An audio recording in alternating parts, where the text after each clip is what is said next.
Hello. Forget everything you have seen in novels and on the screen about gold, freedom, and Wild West adventures. There are no heroes in dusty hats here, and no fair duels at sunset. Here, in abandoned mining towns, where the sun never breaks through the eternal dust, people live and die, whose names not even the wind remembers. But before you get comfortable, make sure to like this video and subscribe to the channel. Let me know in the comments which city you are watching from and what time it is for you right now. It is always interesting to see who has joined us. Now, get comfortable. We are just getting started. You wake up long before the sun has even considered rising, and you immediately regret that you ever agreed to sleep at all. The chill in the air is not the sharp, invigorating sort you read about in cheap novels, but a clammy cold that sticks to your bones and makes every muscle ache as you sit up. Your bed is a wooden plank that has lost its right to be called a bed, and the thin blanket wrapped around your legs serves mostly as a trap for last night's sweat and today's dust. There is no silence in the miners' barracks, only the constant chorus of coughs, groans, and the occasional rattling snores from those lucky enough to still be unconscious. You try to stretch, but your back reminds you that you are not as young as you were when you signed up for this work. Nobody is. Not here.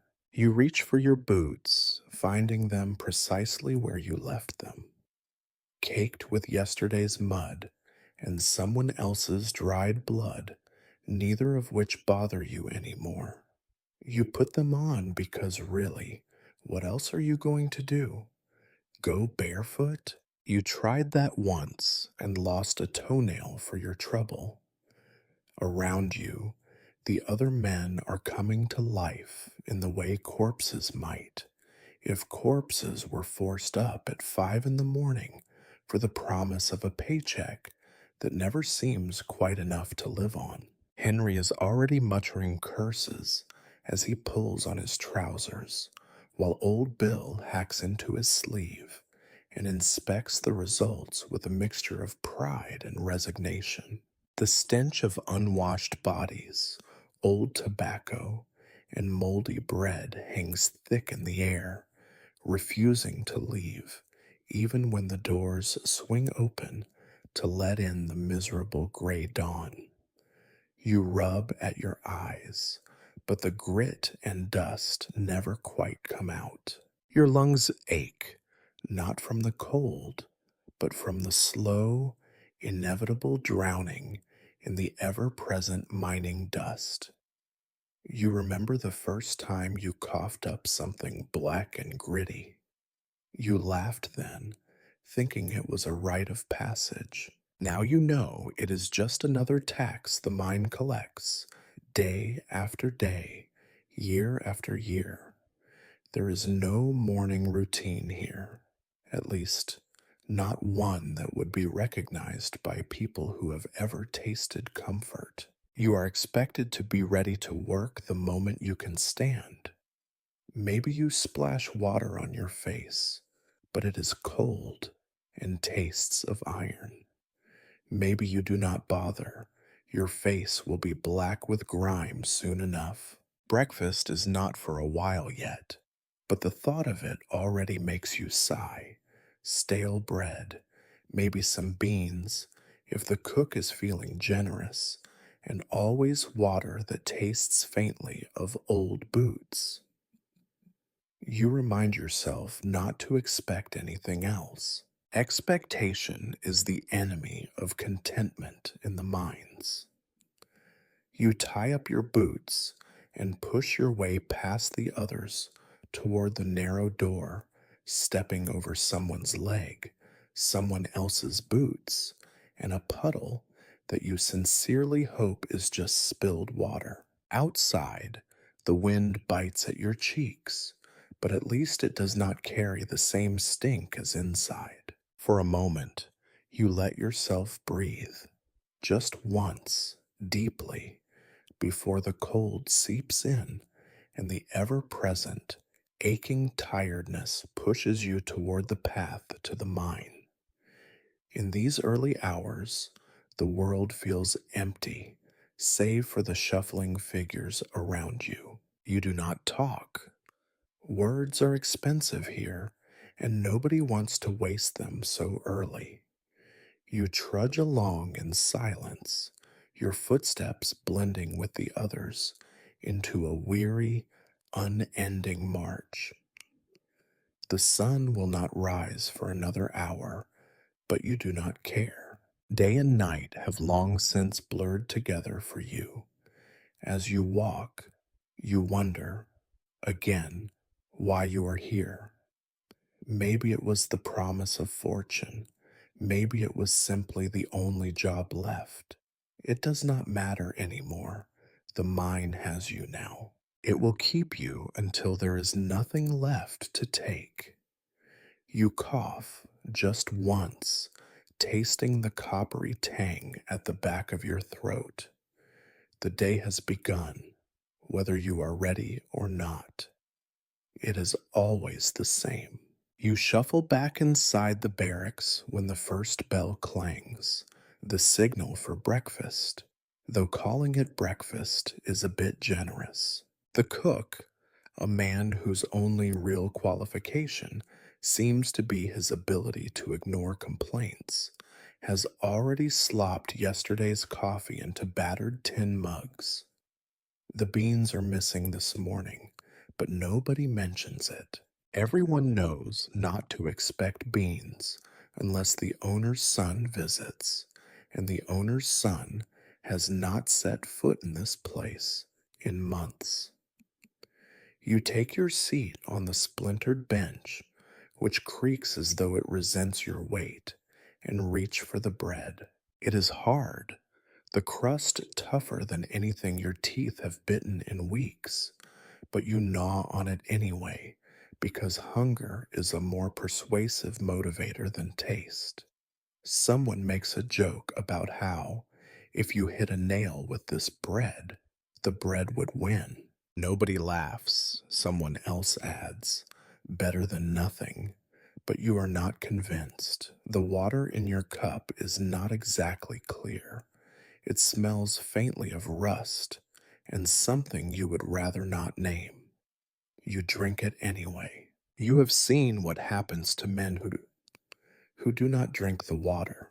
They collapse, their tongues dry and cracked, their eyes sunken, and soon enough they are just another story whispered at breakfast, another bed available for the next desperate soul who shows up.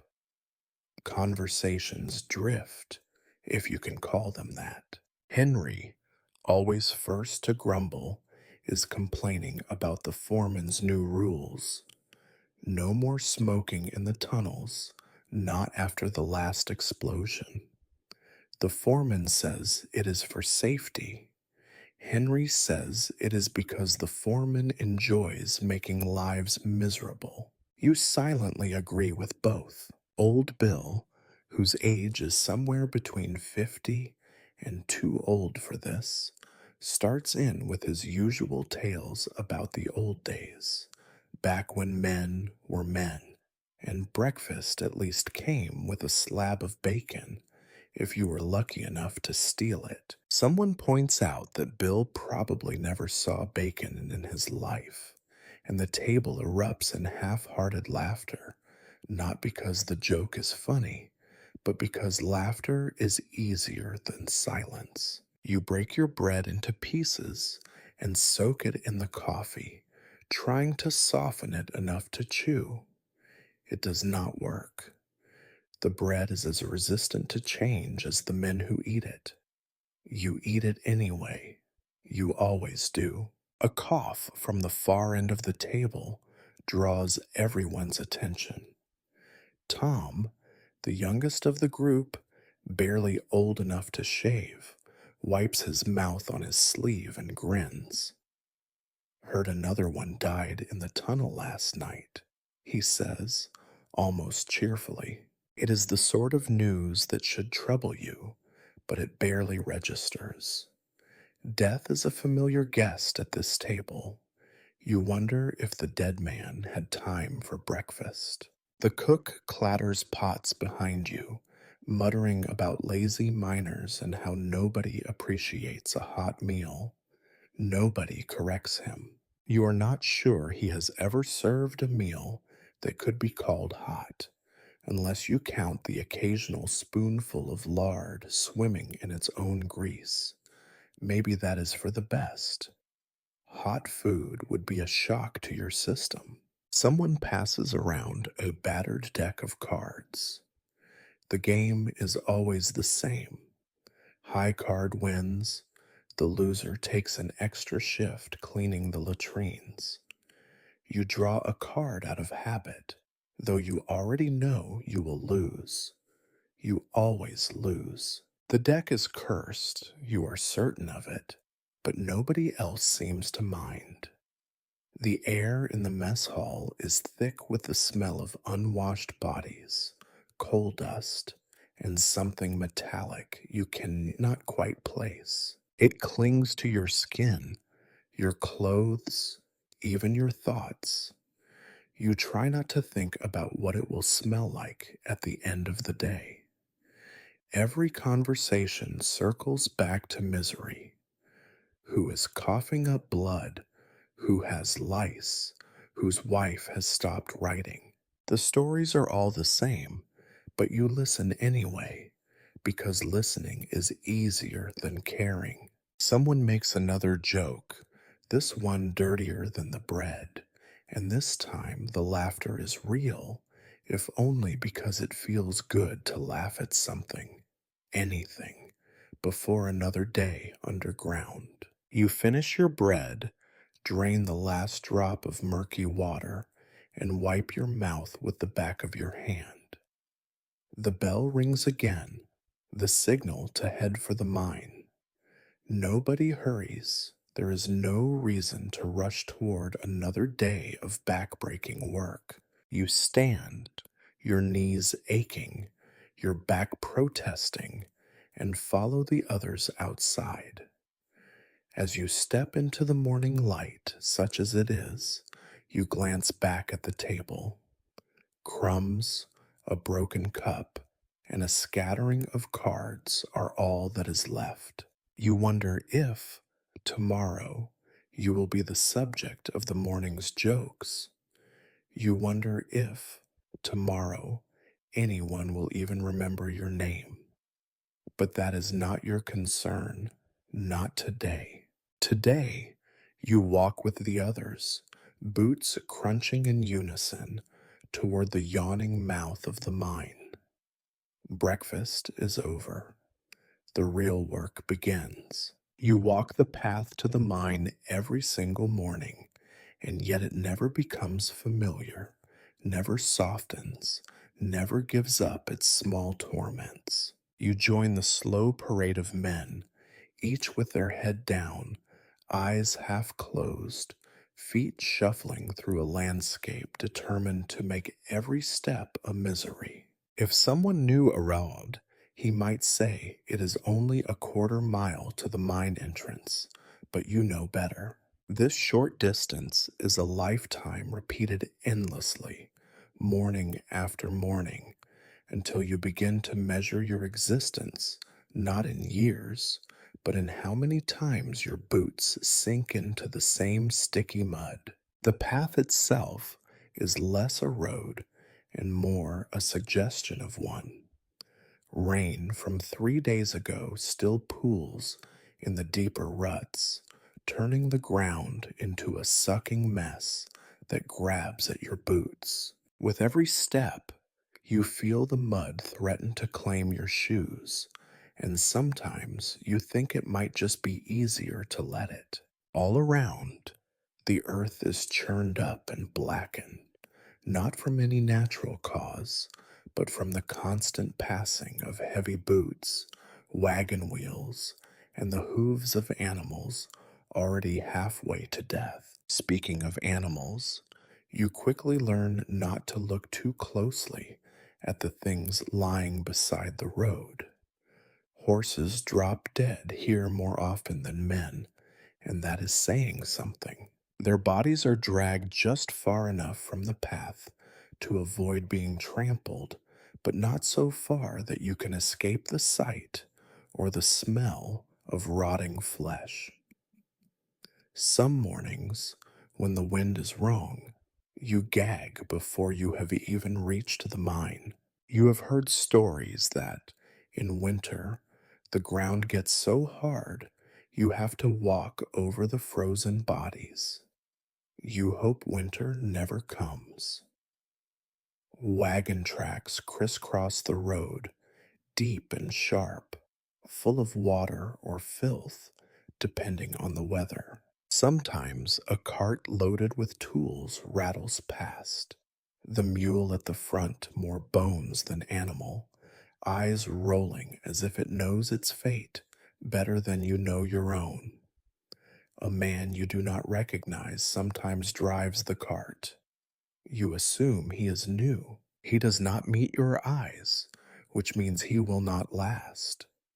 You see familiar shapes on either side of the path, the remains of tents, collapsed shelters, piles of wood abandoned by men who had the sense or the fortune to leave. There is no grass here. Nothing green survives in this place. Dust covers everything, a layer of fine gray silt that settles in your mouth and eyes, coats your clothes, and makes every breath a struggle. You sometimes wonder what color the earth was before the mine came, but you do not remember. Maybe you never knew. The walk to the mine is a time for silence. Conversation is rare, and when it happens, it is in short, muttered phrases. Did you see the body? Who lost a boot? Rain again tonight? The answers do not matter. You talk only to fill the silence, and the silence always wins. Occasionally, you see men coming the other way, those who worked the night shift, faces gray with exhaustion and coal dust, eyes staring at nothing. You do not envy them. Their shift is done, but their day will not be any better than yours. Sometimes you recognize a face and nod. Sometimes you do not. It is all the same. The closer you get to the mine, the more the landscape changes. Black piles of slag and broken rock rise up like small hills, steam sometimes curling off their tops when the air is damp. The ground is slick here, coated in a slime that refuses to dry even in the hottest summer. You have learned to step carefully. One misstep, and you will fall, covered in mud and waste, a figure of ridicule for the rest of the day. Nobody will help you up. There is no sympathy among miners, not for something so ordinary.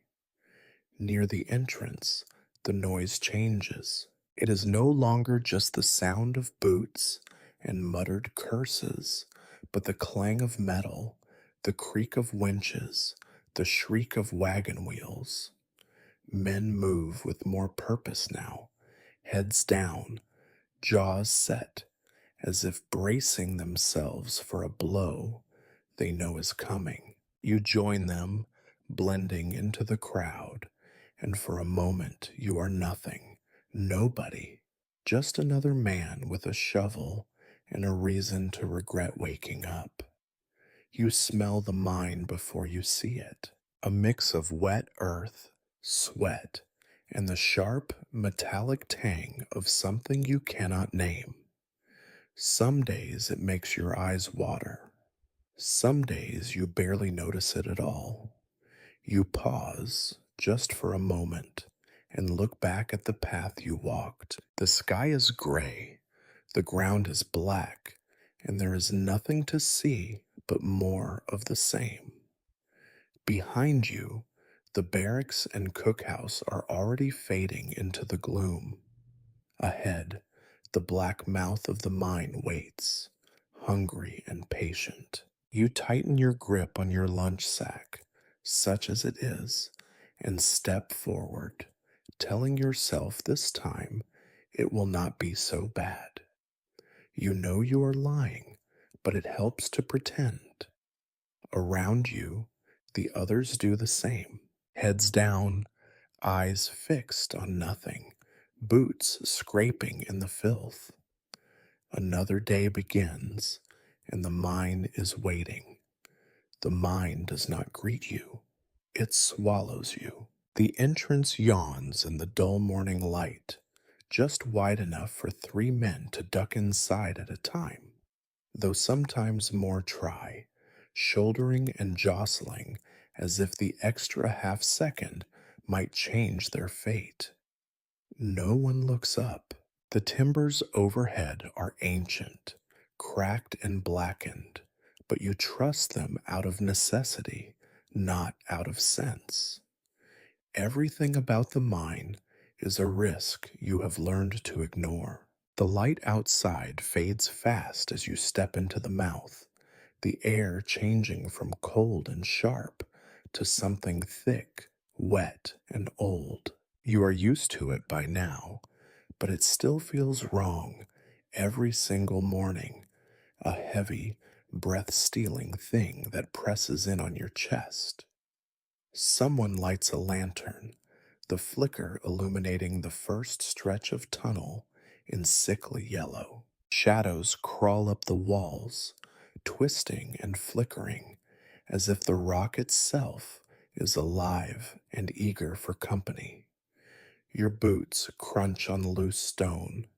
Sometimes the ground gives way a little, reminding you that nothing here is solid, not even underfoot. The smell is unmistakable: old sweat, coal dust, a bitter tang of oil, and underneath it all, the faint, sour note of things that have died and never quite left. A rat scurries across your path, too thin to bother fearing you, disappearing into a crack between the stones. You try not to wonder what it eats. You hope it is not men. You join the line of miners, each clutching a pickaxe or a shovel, hunched and silent. The only sound is breathing, heavy, rasping, punctuated by coughs that echo off the walls and disappear into the dark. You taste dust before you even see it, that familiar grit between your teeth, coating your tongue and settling in the corners of your eyes. The first breath inside the mine is the worst, always. The taste is sharp and metallic, a reminder of what you are about to do, of what is about to be done to you. The further you walk, the darker it gets. Sunlight gives up quickly here, beaten back by the thickness of the earth and the stubbornness of the dust. The lantern's light feels thin and untrustworthy, a trembling island in a sea of black. Sometimes you hear something move just out of sight, a trickle of water, a shifting rock, the faint, hollow whistle of air finding its way through cracks. You listen, not because you are curious, but because you are afraid not to listen. The mind does not forgive inattention. You pass the first timber support. It is warped, one side splintered where some fool swung a pick too hard and almost brought the roof down on all of you. The repairs are always makeshift: another board, a bent nail, a prayer muttered by a man who no longer believes in much of anything. Still, the timber holds, and so you keep moving. You have seen worse. Everyone has. There are names scratched into the walls here, men who worked the mine years before you, most of whom are gone now. Sometimes, when you are feeling particularly low, you add another mark. You do not know why. Maybe so that when you are gone, someone will see it and remember you were here, even if only for a moment. More likely, it is just something to do with your hands, something that is not swinging a pick or dragging a cart. At a bend in the tunnel, the foreman waits. He checks the line, calls out a few names, marks something in his ledger, and waves you on. His eyes are small and mean, quick to judge, slow to trust. You have learned not to meet his gaze. You move past him, deeper into the tunnel, further from the surface, further from air that does not taste of metal and fear. The noise picks up. Further in, men are already at work. The sound of picks and shovels bouncing off the stone, the groan of a wagon wheel that refuses to turn. Someone is singing, low and tuneless, a song about whiskey or women or going home, though you know he will never see any of those things again. Not if the mind has anything to say about it. You reach your station, just another pocket in the endless maze. The ceiling is low. You have to duck. The walls are wet, weeping with something you hope is only water. You set your lantern on a shelf cut into the stone and look around. The others are already swinging, faces masked by bandanas or old rags, eyes narrowed against the dust. You join them, falling into the rhythm you know too well. Swing, breathe, cough, swing again. There is no talking now. The only conversation is with your own thoughts, and you try not to listen. Sometimes, when you pause for breath, you feel the weight of the mountain above you. You imagine you can hear it settling, shifting, deciding whether today is the day it will collapse and bury you. You wonder if you would hear it coming, if there would be time to run. You decide there would not. You swing your pick, and the thought disappears, replaced by pain and repetition. The dust gets everywhere. It settles in your hair, your mouth, the creases of your fingers. It fills your lungs, scratchy and hot, making every breath an effort. You learn to ignore it, to cough when you can, to spit when you must. You know men who have coughed themselves bloody, who wheeze like broken bellows, who die gasping for air in the middle of the night. You wonder if you will be one of them. You keep working because there is nothing else to do. The mind does not care about your fears or your aches. It only wants your labor, and you have nothing left to give but that. The day has begun. You are inside now, part of the dark, part part of the dust, part of the endless grinding machine that is the mine. You swing your pick, and the shift has begun. There is nothing ceremonious about it. There are no words of encouragement, no songs to rally the men, no rituals except the ones you have invented to keep your hands busy and your mind numb. You check the handle for splinters, adjust your grip, and get to work, because the alternative is standing still, and standing still means you are in someone's way. In the mine, being in someone's way can be as dangerous as anything else. A distracted miner is an accident waiting to happen. You know because you have seen it. Every blow against the rock is a small defeat. The wall does not care about your efforts. It does not remember your name. The stone gives up tiny chips and clouds of dust that catch the light, swirling lazily before settling in your hair, on your skin, in your lungs. You work in pairs here, always with someone else close by.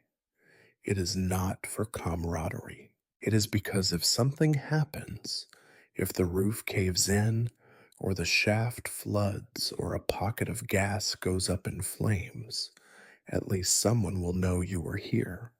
Whether that matters is another question. You try not to think about how easily the mine could kill you. It is a lesson everyone learns sooner or later. The dangers are everywhere and utterly mundane. A timber that has rotted away, a cart left off its tracks, a lamp that burns too low and leaves you blind in the dark. Each risk is part of the background, as familiar as the sound of your own breathing. You remember your first month underground. Every noise made your heart jump. Every creak and groan felt like a warning. Now, the warnings are constant, so you have learned to ignore them, mostly. When you hear a sharp crack, you pause, just for a second, then keep working. If it is your day to die, it is your day to die. This is the wisdom of the mine. Men work in silence or near silence, broken only by the steady rhythm of metal on stone. Sometimes you hear a cough, deep, wet, never quite clearing. Sometimes a curse, or a muttered prayer, or a joke so dry and bitter it barely qualifies as humor. You laugh, if only because not laughing feels wrong. You learn to tell the difference between the sounds that matter and those that do not. The groan of a shifting wall is important. The scream of a trapped rat is not. Your muscles burn, then go numb. Your hands blister, then callous over. The pain is nothing new. You barely notice it, except when you lay in bed at night and everything hurts at once. You keep working. The foreman's shadow passes now and then, his lamp a floating eye in the dark. He checks your progress, says nothing, and moves on. You used to hate him. Now you hardly care. He is just another part of the machine. Occasionally, someone calls for help. The sound is unmistakable, a sharp, panicked shout, echoing down the tunnel, bouncing off the walls and making everyone freeze. You wait, listening. If it is followed by silence, you get back to work. If there is more shouting, you drop your pick and follow the noise, not because you want to, but because you have to. Nobody leaves a man to die if it can be helped, though sometimes it cannot. You remember a morning when a man named Samuel disappeared into a side shaft. The timbers looked sturdy enough, but when he swung his pick, the ceiling gave way. The rock came down with a sound like thunder, and then there was nothing but dust and a single gloved hand sticking out of the rubble. You helped dig, but it was no use. They never found the rest of him. His hand is still there, probably, buried with the others. You keep your head down, keep moving, keep working.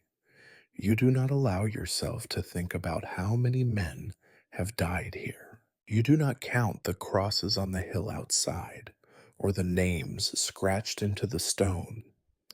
The mine is full of ghosts, but you are not afraid of them. It is the living who worry you. Now and then, the routine is broken by something worse than usual. A cart jumps the rails, a lamp goes out, or someone finds a pocket of gas. Everyone knows the signs: the sudden rush of cold air, the faint, rotten egg smell, the way the flame in your lamp flickers and dims. You shout, and everyone runs, hoping to make it out before the blast. Sometimes you do, sometimes you do not. You have seen what fire can do in the tunnels. You have smelled burnt flesh and heard men scream until their voices gave out. You do not think about it often, but you never forget. The worst part is not the noise or the heat, but the silence afterward, the way the mind absorbs all evidence of what happened, as if it never mattered at all. You swing your pick, and the work continues. Sweat runs down your face, mixes with the dust, stings your eyes. You wipe it away with a filthy sleeve. The pain in your back is constant, dull, and familiar. Your shoulders ache. Your arms feel like lead. You keep going because that is what you do. That is what everyone does. The day will pass, as they always do, in a blur of movement and exhaustion. You will lose track of time. You will not remember what you thought about, or what you said, or even who worked beside you. Only the work remains. Swing, breathe, cough, swing again.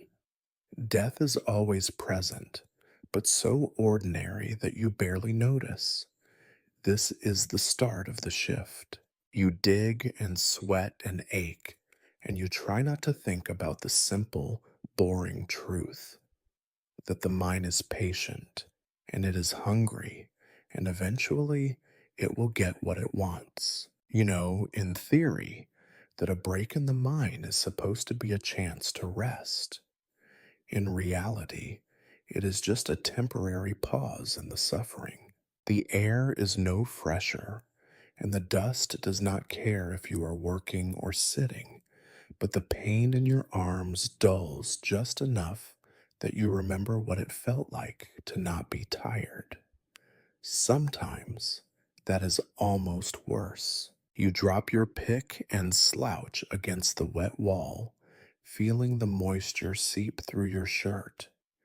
The lantern on the crate next to you throws jittery shadows across the tunnel. The men around you sprawl or crouch or just let their heads hang. Nobody says, "Let's rest." It just happens, as natural as breathing. Someone produces a battered tin of tobacco and offers it around, though the flavor has more in common with burnt rope than anything grown in a field. Conversations here are a strange thing. At first, you tried to talk about anything but the mine. You asked about places far away, about families, about dreams. It did not take long for that to stop. Now, all you talk about is the mine, the work, the accidents, the bodies. It is not that you want to, it is just that nothing else feels real anymore. "Remember old Pete?" someone asks, and everyone nods, because of course you do. Old Pete had 2 fingers on one hand and the meanest dog you ever saw. He lost those fingers to a misfired charge, and he lost the dog to hunger. "Heard he made it out," another man says, but the laughter that follows is mean and tired. Everyone knows nobody makes it out. At best, you just stop showing up one day, and nobody asks why. The stories pile up, each one more unbelievable than the last. Tom, who is barely old enough to be called a man, swears he saw a rat the size of a cat dragging a piece of gold through the tunnels.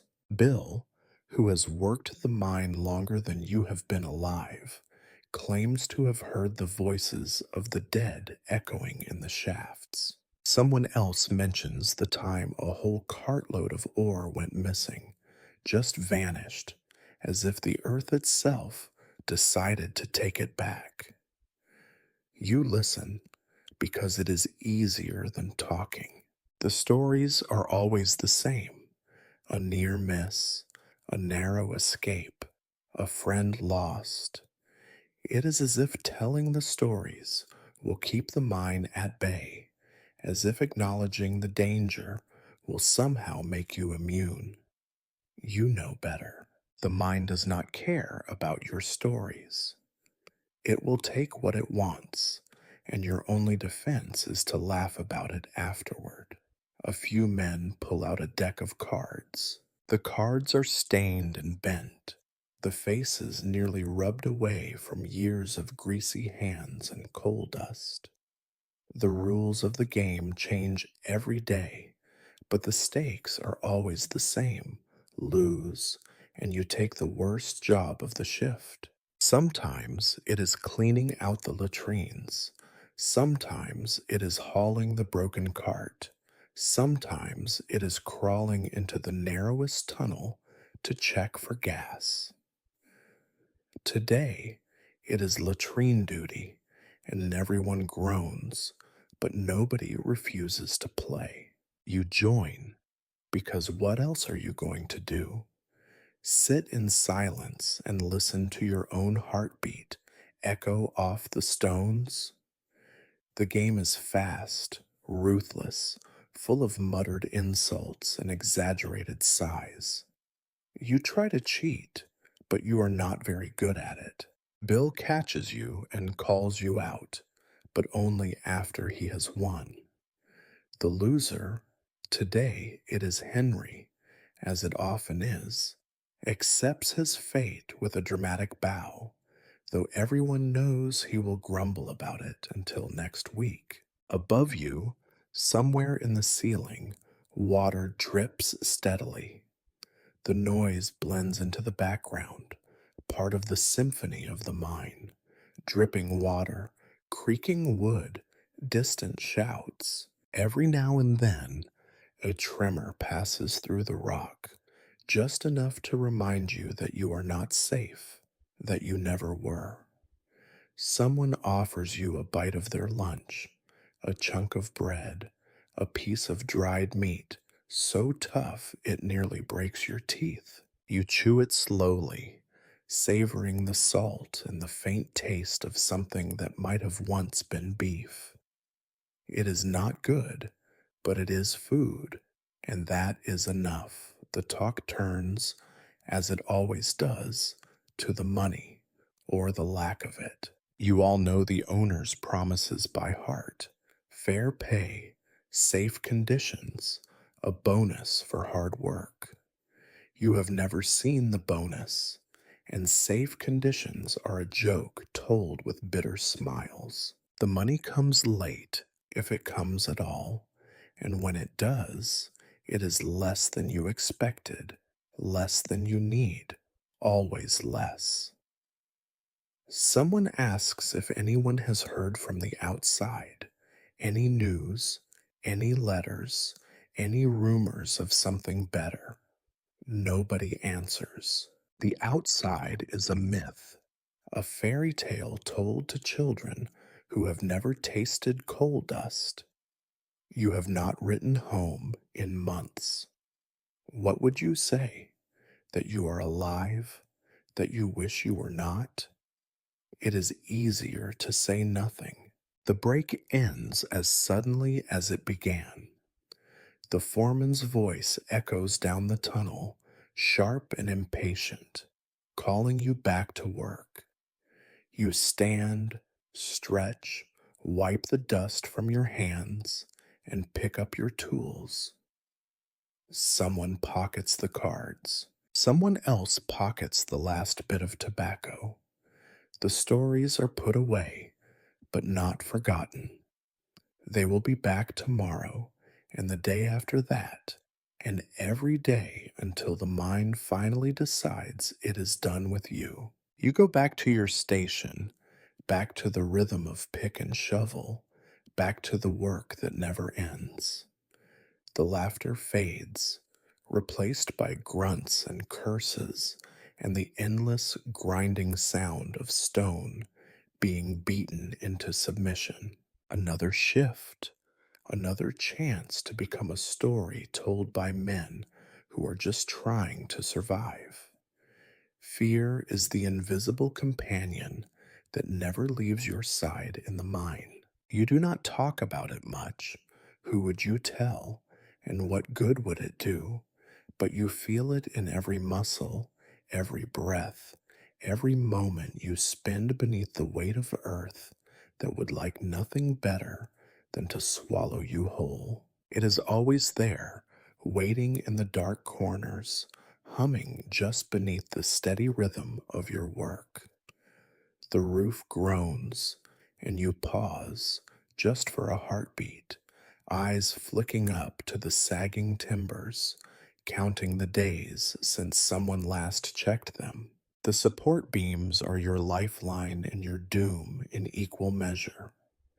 Most are old, their wood dark with mold and coal dust, warped by years of moisture and neglect. Some have names and dates carved into them, marks of hope, or maybe superstition, left by men who are probably long dead. You rub your fingers over one as you pass, half out of habit, half out of the old miner's belief that touching a marked beam brings luck.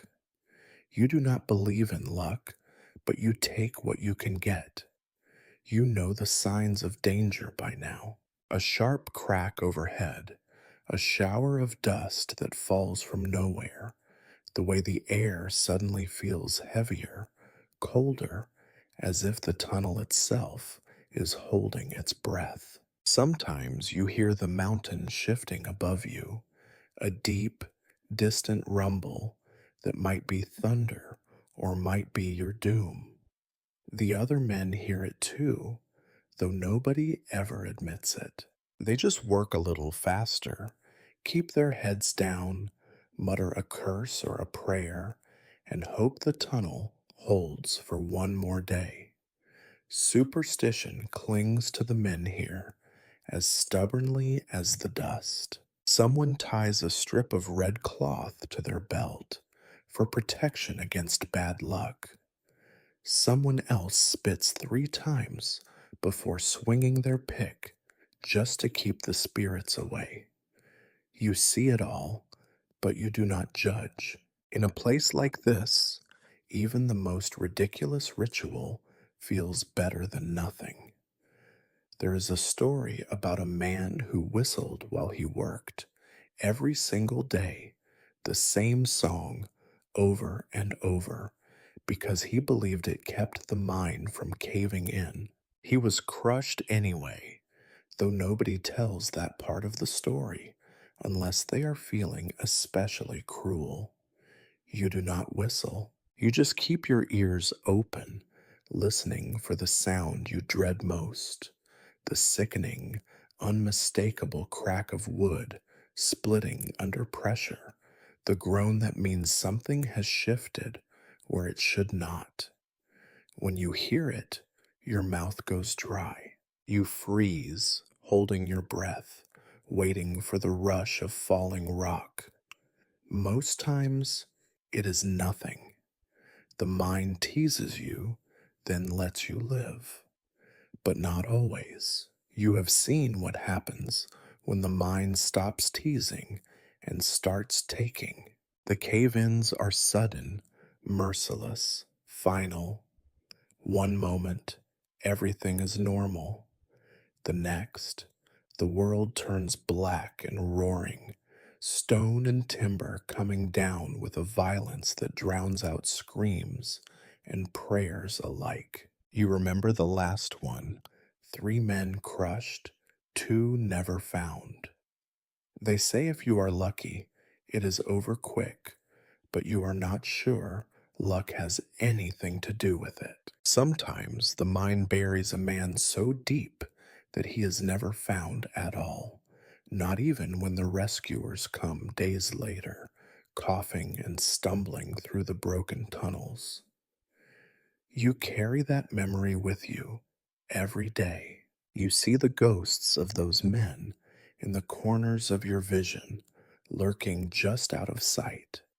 Some nights, when you finally close your eyes, you dream of the roof coming down, the cold, crushing weight pressing all the air out of your lungs. You wake up gasping, coughing, clawing at the air, only to realize you are still alive, still in the darkness, still trapped, but in a different way. Some men drink to forget.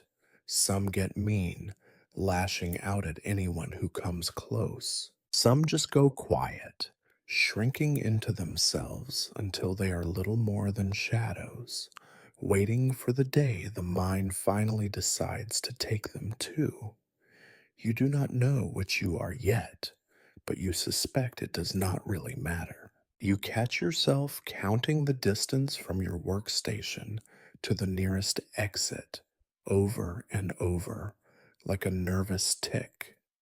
You know it by heart: how many steps, how many turns, where the floor dips and the ceiling gets low. You keep your lamp close, your pick closer. If something happens, you tell yourself you will be ready. But deep down, you know the truth. When the mountain decides to come down, there is nothing you can do. The fear is always there, but it does not make you special. It is the baseline for survival, the price of every meal, every coin, every breath you take in the dark. Men talk about getting used to it, but you know that is a lie. You do not get used to it. You just get tired of being afraid. Sometimes, in the middle of a shift, you catch another man's eye, and for a second, you see it: the raw, animal terror that none of you ever speak about. It passes quickly, replaced by the blank stare of resignation. You both look away. There is no comfort to be found here, only the unspoken agreement that everyone is in the same sinking boat. You swing your pick a little harder, as if brute force could keep the roof up a moment longer. The dust swirls, settling in your hair, your clothes, your lungs. You cough, spit, wipe your mouth, and keep going. There is work to do, and fear has never yet stopped the rocks from falling. Some men pray before their shift, lips moving silently in the half dark. Others carry lucky charms: coins, stones, bits of cloth, tokens of a world that feels impossibly far away. You used to pray too, but it felt like shouting into a well. Now, your prayers are simple: just let me see the sun again. Just let me walk out upright. Just one more day. The fear never leaves you, but you learn to carry it like everything else: dust in your pocket, pain in your back, hunger in your belly. It becomes a part of you, woven into the rhythm of work, a silent partner in every blow you strike. When the end of your shift finally comes, you feel the tension in your shoulders ease just a little. You survived another day. The mind has let you go for now, but you know, as you gather your tools and make your way back to the surface, that it is only a matter of time. Sooner or later, the mountain takes everyone. Dust. It is the only thing in the mind that is truly endless. It is everywhere, all the time. If you had to describe your life in a single word, it would be dust. Not labor, not danger, not even survival. Just dust, working its way into everything you own, everything you are. You try not to think about it as you work, but it is impossible. Your fingers turn gray and rough, the lines on your palms filling with a silt so fine it cannot be washed away, not even by the harshest soap and the coldest water. It cakes under your fingernails, lines your nostrils, sticks in the corners of your eyes, turns every breath into a negotiation.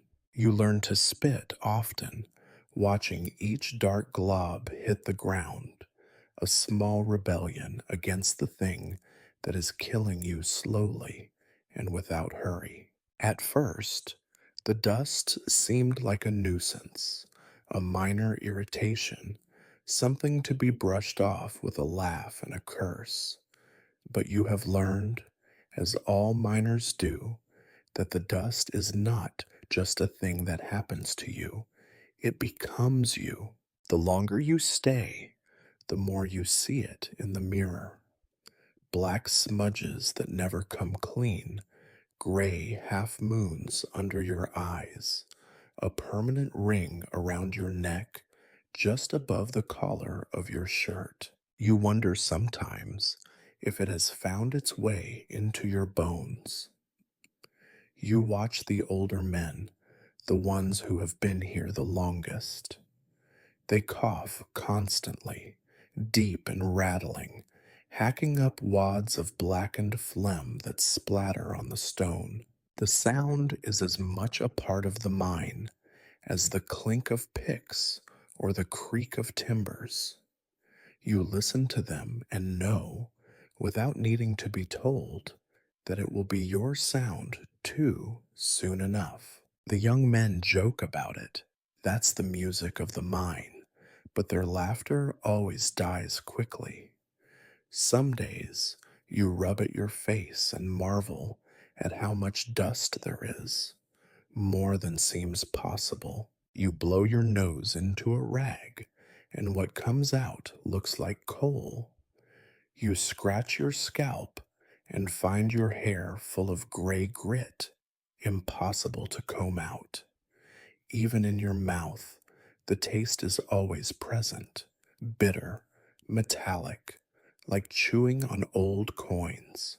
At meals, you feel the crunch of dust between your teeth, even when the bread is fresh, which it never is. You watch the others chewing with the same grim patience, nobody commenting, nobody complaining, because to speak of it would be to give it power, as if saying, I cannot stand the dust, would summon an avalanche right down your throat.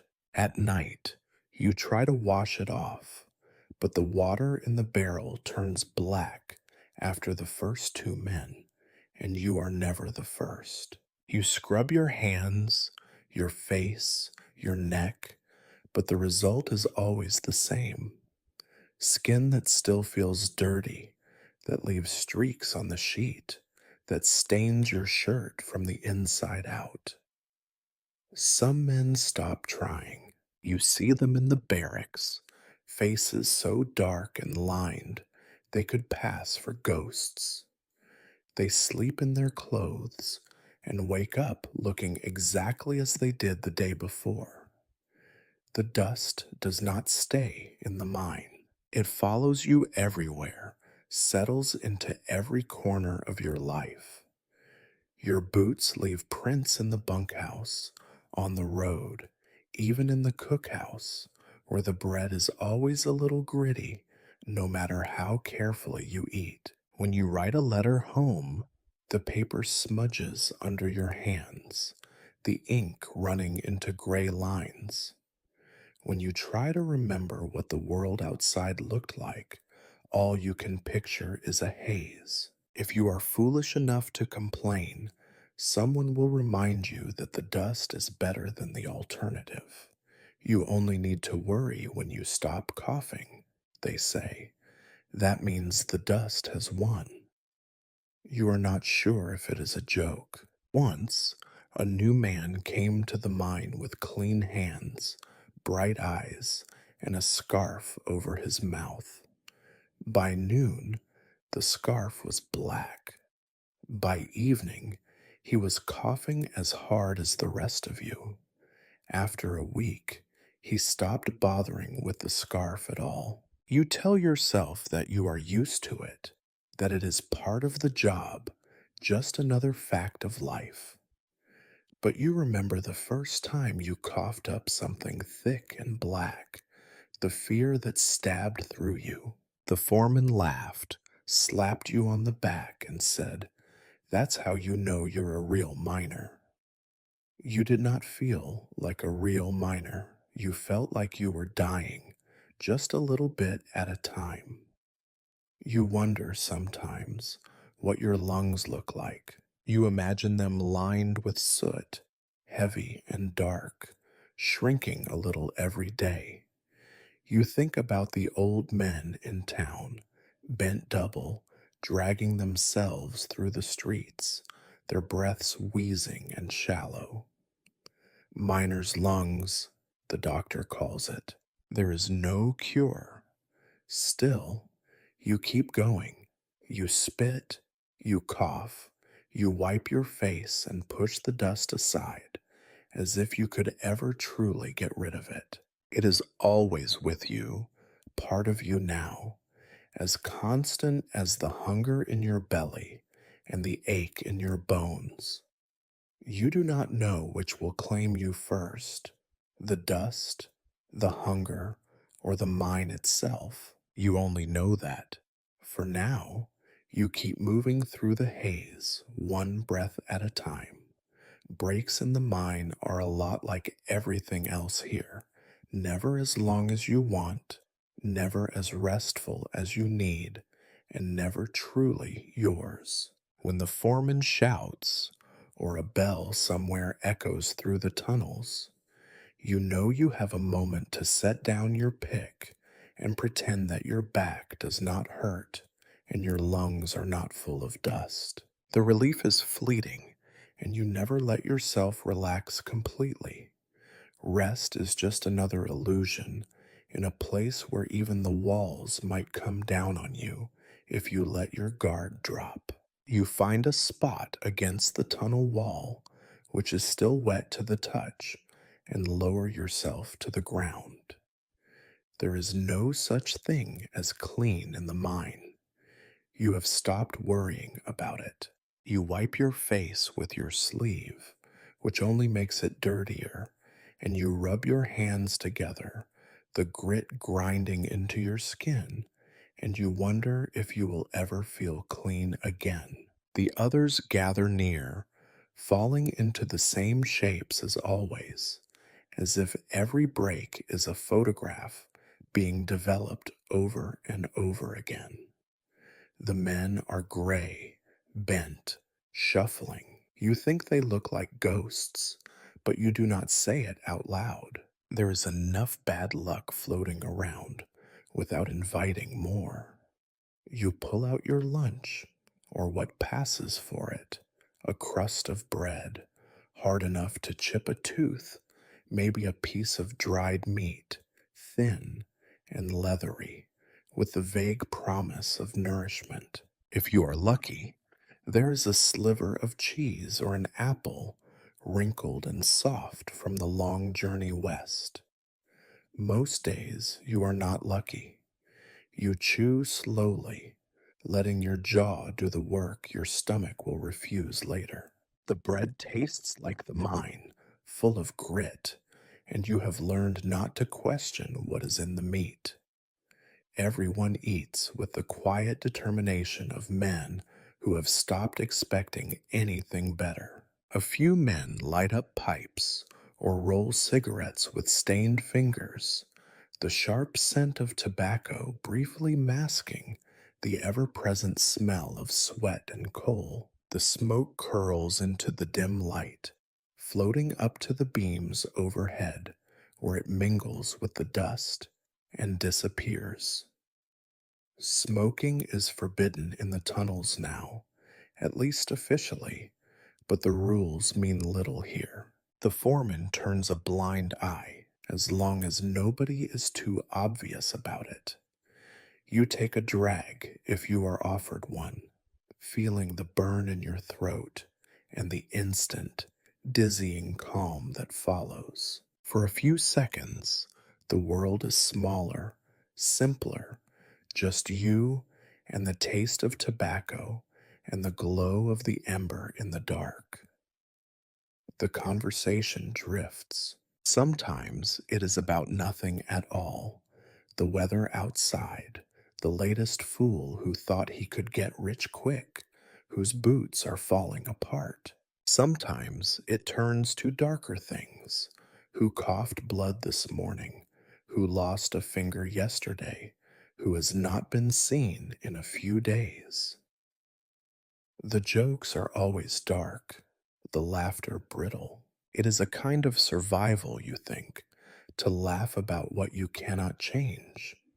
You trade insults with the others, call someone's lunch a disgrace to bread, mock the shape of a nose, the cut of a coat, the snore that keeps everyone awake in the barracks. Nobody takes offense, not really. You are all equal in the eyes of the mine. You watch as Tom, the youngest, tries to barter a bit of tobacco for an extra bite of bread. He is always hungry, always desperate. He jokes that his stomach is as empty as his head, and the others laugh, but you see the worry in his eyes. You give him the last corner of your cheese, pretending you did not want it anyway. That is how things work here. A quiet trade of favors, a silent accounting that everyone keeps in the back of their mind. Sometimes, during these breaks, you catch yourself thinking about life before the mine. You remember meals with your family, the taste of fresh bread, the smell of grass after rain, the sound of someone singing in the next room. The memories are sharp and painful, so you push them away. The past is another country, one you can never visit again.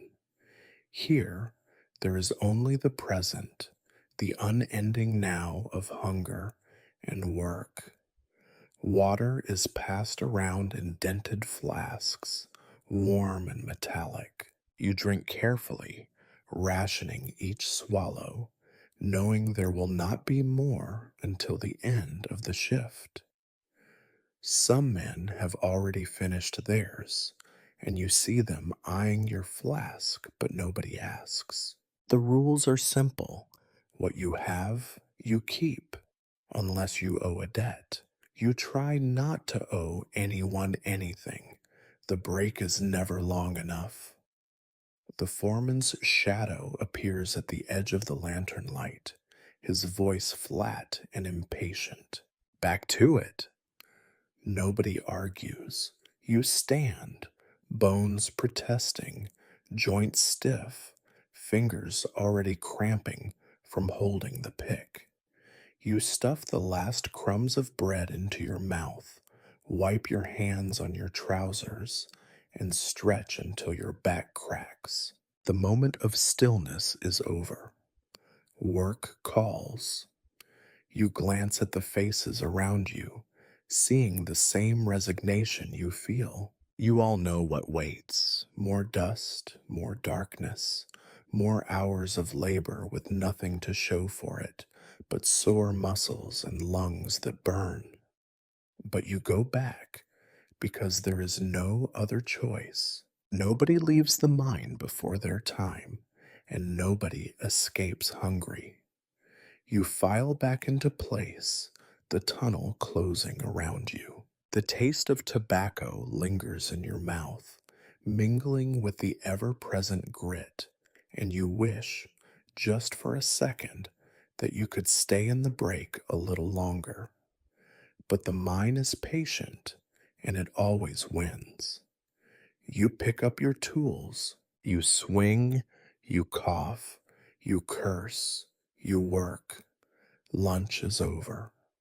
The day stretches out ahead of you, as endless and unforgiving as the walls that press in on every side. You would think, after so many years and so much misery, that the machinery of the mine would be sturdy, precise, something you could trust. You would be wrong. Every piece of equipment here is as tired and overworked as the men who use it, patched up, propped up, held together with luck, wire, and the kind of prayers that never get answered. If the mine is a beast, then its guts are made of rotten wood, bent metal, and the constant threat of catastrophe. Take the carts, for example. They should be simple: a metal frame, a set of wheels, a place to dump rocks. In practice, each cart is a minor miracle of survival. The wheels wobble, the handles are splintered, the bottoms leak dust and pebbles with every bump. Some carts have names, painted in shaky letters, an act of defiance, maybe, or just gallows humor. You know Old Betty by sight, her left wheel always threatening to fall off, the right one shrieking so loud you can hear her coming 100 yards away. The new men try to avoid her, but you know better. Every cart is trouble, and the trouble is never far behind. Your job, most days, is to load the carts, heave the rocks in, and shove them down the track toward the next team. The tracks themselves are warped, set crooked into the uneven floor, patched in places where the wood has rotted or burned. The carts stick, jump the rails, tip over at the slightest provocation. You spend as much time putting them back on track as you do filling them.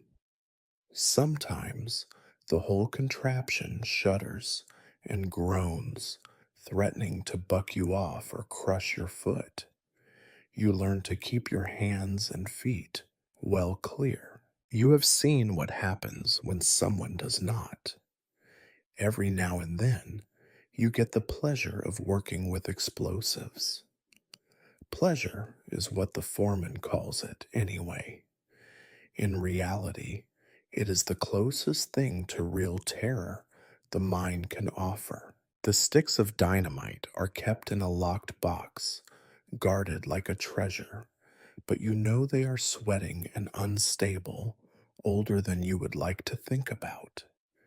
Handling them is a ritual of careful movements and silent prayers. The powder men are a breed apart, half respected, half feared, men with steady hands and dead eyes, who never joke, never smile. You watch as they prepare a blast, tamping the charges into drilled holes, stringing the fuses with slow, deliberate care. The talk goes quiet when the dynamite comes out. Everyone knows someone who was too quick, too sloppy, too unlucky. A single spark, a slip of the hand, and the mind shakes with the kind of violence that leaves bodies in pieces and the rest of you deaf for a week. You have seen the aftermath: walls scorched black, splinters of bone caught in the rock, a helmet flattened like a tin plate. When the blast is set, you clear the area, counting your steps, pressing yourself into the wall, waiting for the distant thud that means the charge has gone off, and this time you have survived. Even the simplest machines are a hazard. The winches that haul the carts back up the slope are powered by creaking gears and fraying ropes. Sometimes the rope snaps with a sound like a gunshot, and the cart goes careening back down the tracks, a runaway juggernaut that will flatten anything in its path. You remember the first time you saw it happen? A man named Joseph, caught off guard, knocked sideways into the wall. He was lucky, or as lucky as anyone ever is here. Only a broken leg. It could have been worse. You think about it every time you tie off a load. There are other machines too, crushers that grind the rock, shakers that sort the ore from the rubble, pumps that try to keep the water at bay. All of them are ancient, noisy, and dangerous. You know where the pinch points are, the spots where a sleeve or a finger can disappear forever. The noise is constant, clanking, rattling, the dull boom of distant explosions. You learn to work by feel, to trust your instincts, to jump back when something does not sound right. The foreman walks the line, his eyes scanning for trouble, his hands never far from the emergency brake. He likes to pretend he is in control, but you know better. The mine is in charge, not him. All the rules in the world cannot stop rust, or rot, or the simple, stubborn force of gravity. You curse the machinery, but you also depend on it. Without the carts, you would carry the rock on your back.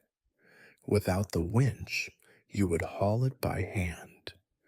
The machines are your enemies and your only hope, a daily gamble that you might come home with all your fingers, your toes, your life. Sometimes at night, you dream of better machines, gleaming things, strong and new, silent and obedient.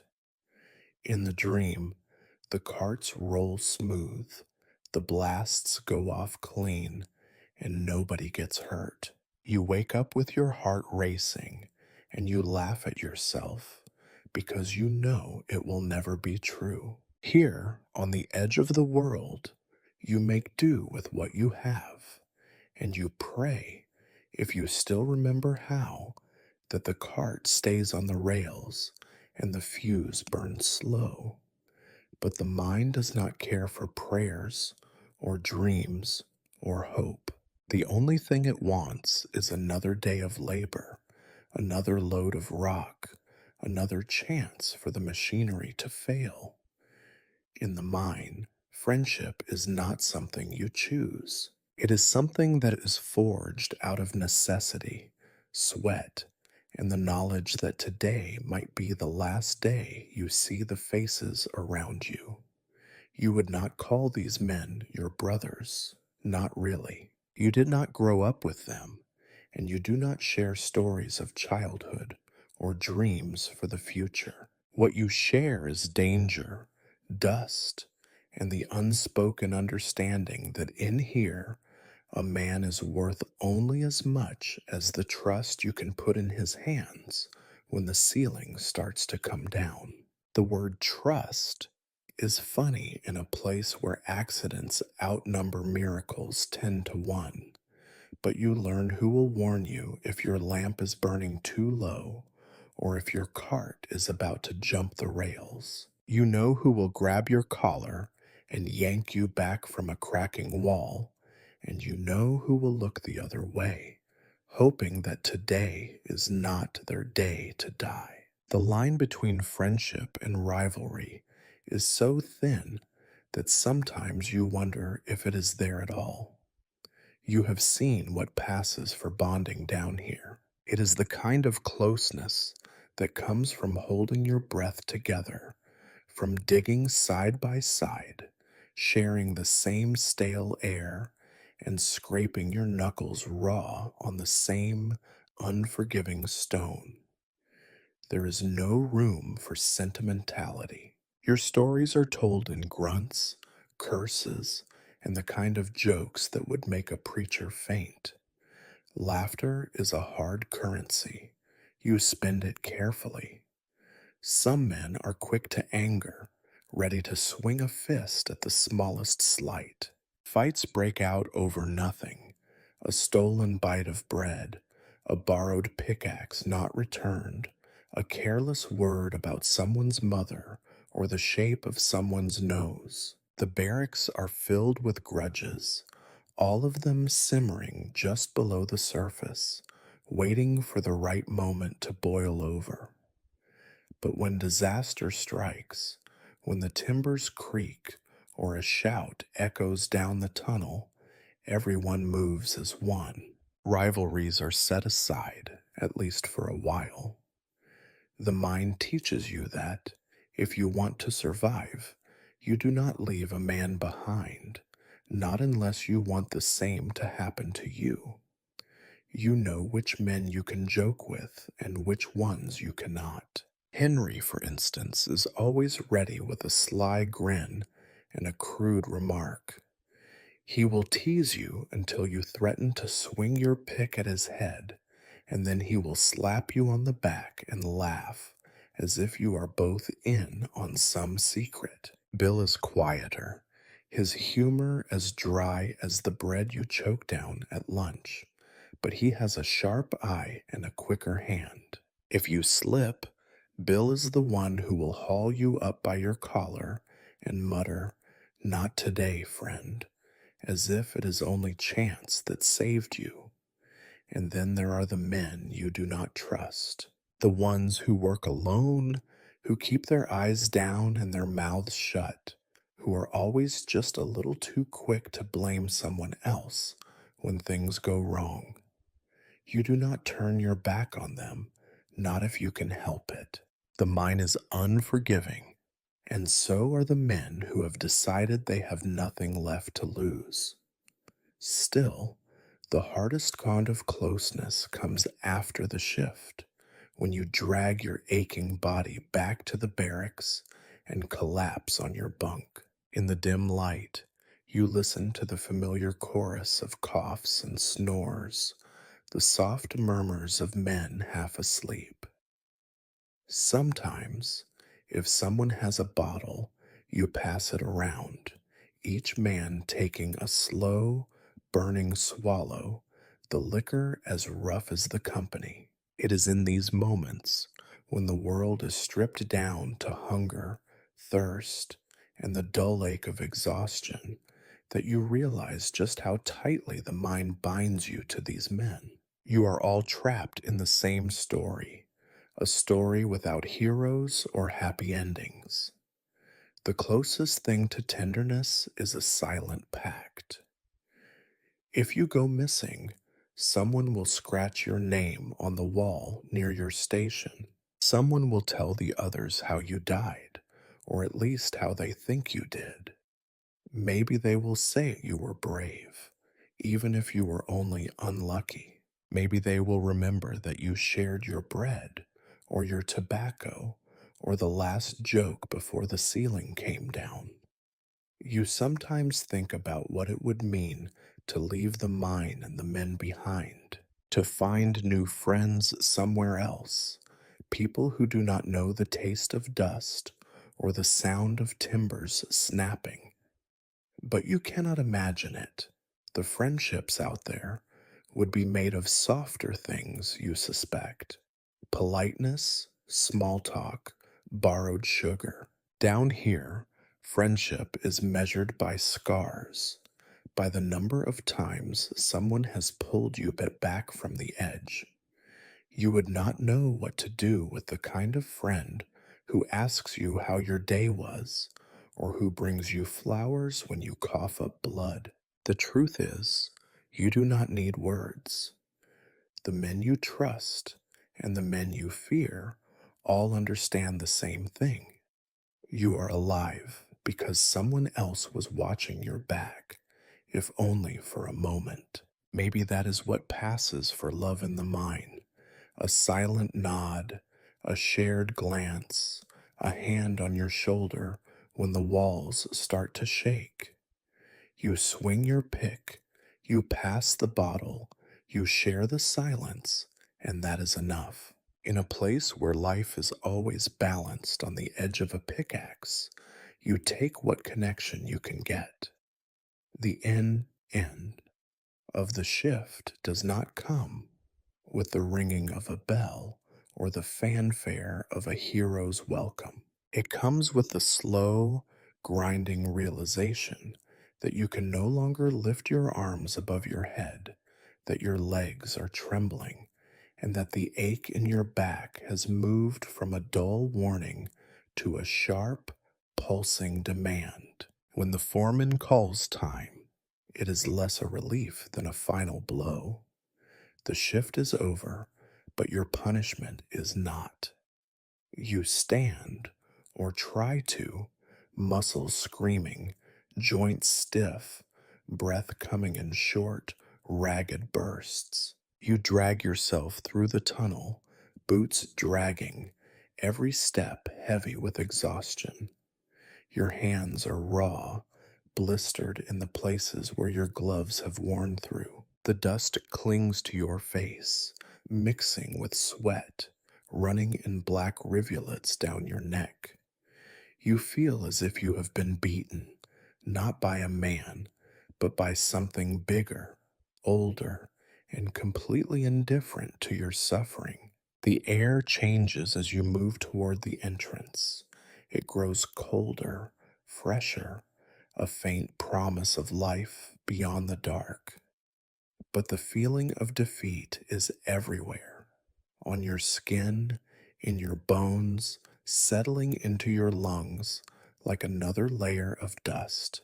You glance at the men around you, their faces pale and hollow, eyes unfocused, shoulders sagging under invisible weights. Nobody talks. There is nothing to say that you have not said 1,000 times before. The last few steps to the surface feel like climbing a mountain. You grip the support beams, pull yourself upward, and blink as the light outside, never bright, but always brighter than inside, stings your eyes. For a moment, you are almost grateful for the sun, for the way it warms your battered body, for the way it makes you feel almost human again. But the feeling fades quickly. The pain is still there, and so is the knowledge that you will be back in the same place tomorrow. The walk to the barracks is a parade of the defeated. Some men limp, favoring twisted ankles or bruised knees. Others cough, deep and ragged, spitting black phlegm onto the ground. A few simply collapse onto the steps outside, heads in their hands, breathing hard as if they have run for miles. You are too tired to comfort anyone. You barely have the strength to put one foot in front of the other. Once inside, you find your bunk and drop onto it like a stone into a pond. The mattress is thin, the springs creak, but you do not care. For a few minutes, you just lie there, staring at the ceiling, letting the pain spread out until it covers everything. You think about sleep, but your body is too sore to rest. Every muscle twitches, every bone complains. You try to stretch, but the cramps in your legs make you curse under your breath. Around you, the room is filled with the sounds of men coming to the end of their endurance. Groans, curses, the hiss of water poured over tired feet, the soft rustle of someone peeling off a filthy shirt. You smell sweat, blood, coal dust, and the faint, bitter tang of old injuries. Some men talk, their voices low and tired. They trade stories about the worst injuries, the most brutal shifts, the times when someone was buried and dug out alive. You listen, but you do not join in. Your mind is too foggy, too numb. You force yourself to clean up, if only to stop the itching and the burn of the dust on your skin. The water is cold, and you wash quickly, splashing your face and hands, rubbing at the grime until your skin is raw. The dirt never really comes off. It is in the lines of your palms, under your fingernails, behind your ears. Sometimes you think you will never be clean again. You check your body for new injuries, turning your arms to see the bruises, the cuts, the places where you banged your elbow or caught your knee on a sharp rock. Nothing is broken, nothing is bleeding badly. You count that as a win. Hunger is a dull ache in your belly, but you are too tired to care. Dinner is not for a while, and even when it comes, you know it will be little more than yesterday's bread, reheated beans, and water that tastes like metal. You lie back on your bunk, close your eyes, and try not to think about food or work or the way your chest hurts when you breathe. You tell yourself that you are resting, but it does not feel like rest. It feels like waiting. Some men try to sleep, turning away from the light, pulling their blankets up over their heads. Others sit in silence, staring at nothing, hands trembling from exhaustion or pain. A few wander outside, searching for air, for peace, for something they will not find. You stay where you are, caught between sleep and waking, your mind drifting from one ache to the next. If you dream, your dreams are filled with falling rocks, endless tunnels, the taste of dust, and the sound of picks against stone. You wake up with a start, heart pounding, mouth dry. For a moment, you do not know where you are, and then you remember you are in the barracks, and tomorrow you will go back underground. This is what it means to finish a shift in the mine. You do not celebrate. You do not feel proud. You simply survive, battered and bruised, holding on until the next day. The mine has beaten you, but it has not broken you. Not yet. Dinner comes not as a reward, but as an obligation. The cook, who is just as tired as the rest of you, clangs a battered pan against the doorway to the mess hall, the sound sharp and joyless. You sit up from your bunk, every bone protesting, and follow the slow, shuffling line of men toward the food. There is no rush. Why hurry when the meal ahead is as predictable as the sunrise and twice as disappointing? You grip your tin plate and wait your turn. The table is sticky with old spills and new dirt, never truly clean no matter how many times someone runs a rag over it. The benches wobble, the legs uneven, and you choose your spot carefully, avoiding the one that tips so far you almost end up on the floor. Around you, men mutter about the day's work, about the pain in their backs and the blisters on their hands, about how there are never enough beans and never enough sleep. The cook slops a ladleful of watery stew onto your plate. If you are lucky, you catch a piece of potato, maybe a sliver of meat. Most nights, it is just broth, thin and greasy, floating with gray beans and flecks of something that might have once been onion. Bread follows, hard as a rock and sliced without kindness. Sometimes there is a smear of lard melting into the crust, a luxury you barely taste before it is gone. The water is warm, drawn from a barrel, and tasting faintly of tin and something worse. You sit and eat in silence, shoveling the food in because you are hungry, not because you are eager. The stew is hot, at least, and it settles in your stomach with the weight of something that will, for a while, keep the emptiness at bay. The bread scrapes the roof of your mouth, crumbs sticking to your tongue. You chew slowly, stretching out the meal as long as you can, knowing it will not last.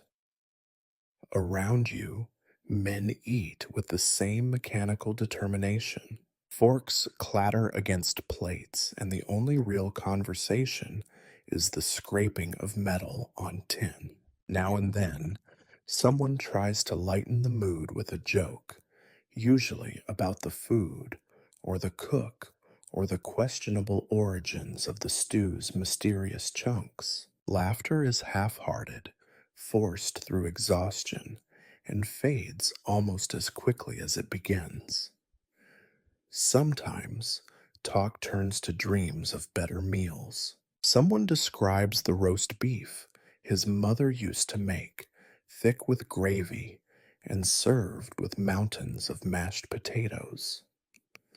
Another man recalls warm bread and real butter, or pies so sweet they made your teeth ache. You listen, but you do not join in. The memories are too sharp, too dangerous. They only make the present worse. A few men barter and trade. A scrap of bread for a bite of meat, a cup of stew for the promise of a turn at the wash basin later. Debts are kept and rarely forgotten. You hand over your last spoonful to Tom, who looks like he might collapse. He nods his thanks, eyes hollow, cheeks sunken. You wonder how long he will last. Dinner is brief, as always.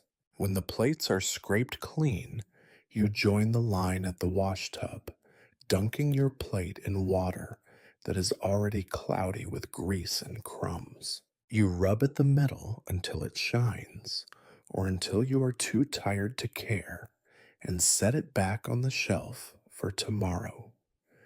The cook grumbles about the mess, but nobody listens. The men file back to the barracks, stomachs heavy and eyes half closed. The exhaustion after dinner is a different kind of tired, heavier, deeper, almost peaceful. You stretch out on your bunk, feeling the slow ache in your muscles begin to numb. Some men lie down immediately, closing their eyes and turning away from the lantern light. Others sit in silence, staring at nothing, hands idle for the first time all day. There is no talk of tomorrow. There is only tonight, and the small comfort of knowing the shift is done, that for a few hours at least, you are safe from the mine and its endless hunger. Someone lights a pipe, the sweet scent of tobacco drifting through the stale air. A few men share a flask, passing it back and forth, the liquor burning away the last scraps of energy and sense. You hear the same complaints as every night. The stew was thin, the bread was old, the water was worse than usual. The jokes are old, too, recycled and worn down until even the men telling them can barely muster a smile. But you all pretend for a few minutes that you are somewhere else, that the meal was a feast, that tomorrow will bring something better. As the barracks settle into uneasy silence, you pull your blanket over your shoulders and close your eyes. Your stomach rumbles, never quite full, and your head throbs with the dull ache of too much noise, too much dust, too much everything. You listen to the sounds of the others, coughs, snores, the quiet sighs of men slipping into uneasy sleep. Dinner is over. The day is over. The only thing left is the long night and the knowledge that, come morning, you will do it all again. There is a particular kind of misery that settles over the bunkhouse as night comes. The place is never quiet, never dark, never empty. Every surface is covered by men, by clothes, by blankets gone stiff with age and use. If you want space, you had better look somewhere else. Here, the air is thick with the heat of too many bodies packed too close together, and the sweet rot of unwashed skin, boots, and sweat soaks into every board, every blanket, every pore. You take your place in the pecking order, your bunk, your patch of floor, whatever bit of world you can claim as your own. Some men have been here so long that the bunk almost remembers them, the mattress shaped to their bones. Others, like Tom, are forever shifting, never quite settled, moving from corner to corner in search of a little peace. It does not matter. The misery is evenly distributed, like dust in the tunnels, and there is always enough to go around. The stench is impossible to ignore. It is more than just sweat, though there is plenty of that.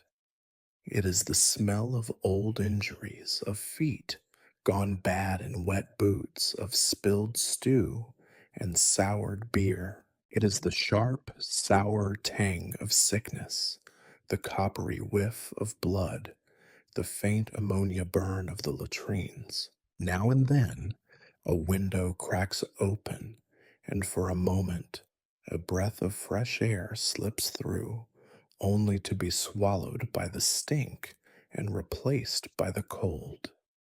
You wrap your blanket tighter and wish for sleep, knowing it will be a long time coming. Noise is constant. Men cough, some of them with a sound that rattles like gravel in a tin can. Someone mutters in his sleep, reliving old nightmares, old sorrows. Another man snores with the relentless steadiness of a steam engine, drowning out the softer sounds of whispered conversations and quiet weeping. The bunks creak, the floorboards groan, and the wind rattles the windows, reminding you that there is a world outside, even if you cannot remember what it is like. You learn to tune out what you can. You block out the snoring, the endless coughs, the complaints about the cold and the pain and the work. You learn to sleep lightly, always ready to wake at the sound of a fight starting in the dark, or a man stumbling to the door to vomit, or the heavy step of the foreman coming to check on something, or someone he cannot leave alone. Some nights, the crowding feels like a comfort. You are surrounded by other men who understand your pain, who share your exhaustion, your hunger, your fear. But most nights, it just feels like one more weight pressing down on your chest. There is no privacy, no escape, no corner you can call your own. Even your thoughts feel crowded, full of the voices and worries and regrets of all the men around you. The barracks are alive with tiny miseries. Lice crawl in the seams of the mattresses, their bites a constant itch. Fleas jump from blanket to blanket, feeding and breeding in the warmth. Bed bugs lurk in the cracks, coming out at night to leave lines of bites up your arms and legs. You slap at them in your sleep, half awake, cursing and scratching, but they always come back. Some men strip their bunks bare and shake out the blankets, hunting for the bugs with a candle and a pin. Most just accept the itching, one more misery to add to the list. The worst is the waiting. After the lights are dimmed and the room settles into a restless hush, there is nothing left but the dark and the ache and the slow passage of time. You lie on your back and stare at the low ceiling, counting the cracks, listening to the slow chorus of breathing and groaning and muttered prayers. The minutes stretch out, heavy and endless. Sleep comes in fits and starts, never deep, never enough. You dream of fresh air, of space, of silence. But even in your dreams, you cannot escape the stench. It follows you everywhere. A reminder that the mind owns you, body and soul, that there is no comfort here, only endurance. You wake up, sweating and tangled in your blanket, heart pounding from some half remembered terror. You listen to the snores and the coughs and the shifting bodies around you, and you tell yourself that you will sleep soon, that the night cannot last forever. You know it is a lie. The bunkhouse is a cage, and you are one of many animals pressed together, each of you waiting for the dawn, for the next shift, for the next meal, for the next chance to be beaten down by the mind and the world that built it. There is no dignity here, only survival, and even that is not guaranteed. You close your eyes and breathe shallowly, trying not to taste the air, trying not to think about the day ahead. In the darkness, you are alone with your aches and your regrets, and the endless, inescapable truth that this is your life, for as long as the mind will let you have it.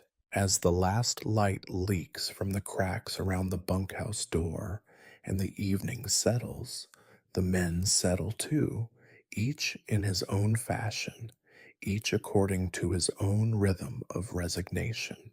There is no ceremony to the end of a miner's day, no meaningful separation between work and rest. You know you should wash the dust from your skin, scrape the grime from under your nails, but the truth is, exhaustion wins more often than cleanliness ever will. You collapse on your bunk, or, if you are lucky, on the bench near the stove, your limbs heavy and your mind floating somewhere between memory and oblivion. The routine is as predictable as the pain in your back. Someone pulls out a battered bottle, the label long since vanished, the contents a mystery only in the sense that you do not know exactly which kind of rot gut is burning its way down your throat. You take a swig when it is past, feeling the heat chase the chill from your belly. It is not enough to make you drunk. There is never enough for that. But it is enough to soften the edge of your aches, to blur the sharp lines of another wasted day. The bottle passes hand to hand, an old ritual observed by men too tired for anything else. With each mouthful, the conversation loosens. Words come easier, laughter bubbles up, dry, brittle, a little wild. This is the only real warmth the bunkhouse knows. The warmth of shared suffering, the fleeting bond of men who know what it is to work all day for almost nothing, to sleep shoulder to shoulder and wake up just as tired as when you lay down. Stories begin. At first, they are practical, Complaints about the shift, the foreman, the food. Bill mutters about the bread, swears it broke his tooth, and holds out the offending chunk as proof. Henry chimes in, describing in loving detail the roast chicken he claims his mother used to make, with gravy so thick you could stand a spoon in it. The men laugh, and you laugh with them, because imagining such a meal is easier than thinking about what you really had for dinner. After a while, the stories turn to the past, as they always do. There is a special kind of comfort in memory, even when it is painful. Some men talk about where they came from, the farms in the east, the crowded cities, the long, endless plains where there was nothing but grass and sky. You hear tales of riverboats, of wagon trains, of homesteads lost to fire or debt or bad luck. The details are always a little different, a little grander or sadder than the night before. Nobody minds. Embellishment is a kind of mercy. Sometimes a man will try to remember the sound of his mother's voice, or the way his wife looked when he left home, or the laughter of children who may or may not still be waiting for him somewhere back east. The silence that follows these stories is heavy, filled with all the things nobody can say, the hope that maybe, just maybe, there is still something worth going back to, if only you could find the way. You notice that some men never tell stories about home. They have learned the hard way that looking backward only makes the present harder to endure. Instead, they invent legends about strikes of gold as big as your fist, about outwitting the bosses or escaping a cave in with nothing but their wits and a prayer. You know these tales are mostly lies, but you listen anyway, because hope, even false hope, is better than nothing.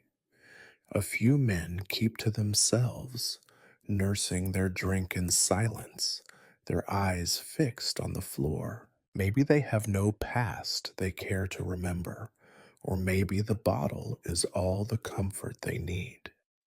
You respect their silence. There is no rule that says you have to talk in the evening, no law that says you must join the laughter. Sometimes you find yourself drifting away from the circle, lying back on your bunk, letting the sound of voices wash over you like a river of old regrets.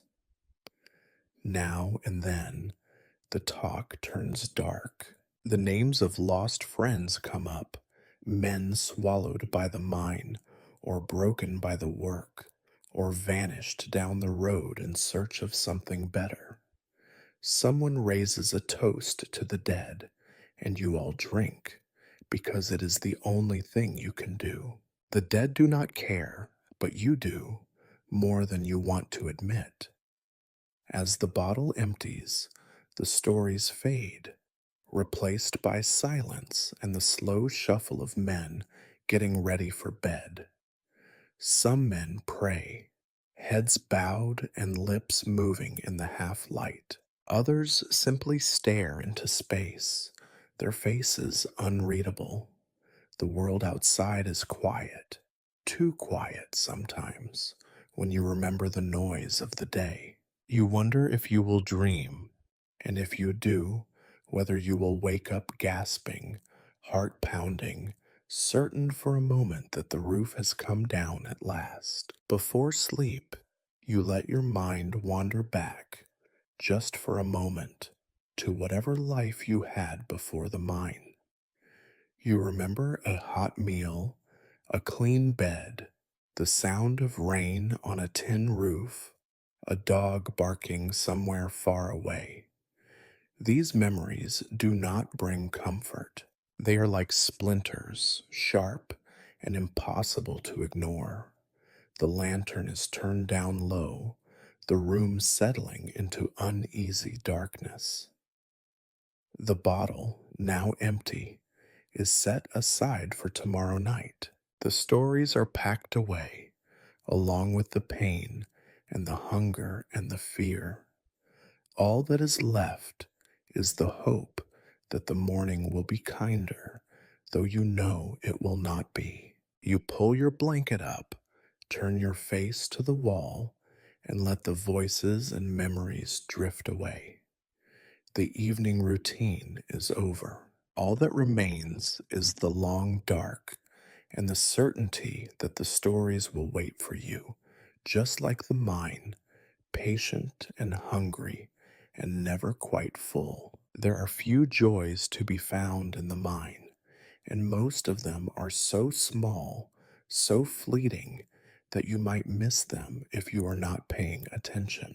Yet every so often, the rock splits just right under your pick, and you see it, a flash of yellow in the gray dust, a glint so bright it almost does not belong. Gold, not a nugget, not a fortune, just a flake, a sliver, the promise of something better that never quite arrives. The first time you find a piece of gold, your heart kicks in your chest. For a moment, all the pain, the hunger, the endless ache of your body falls away, replaced by a strange, wild hope.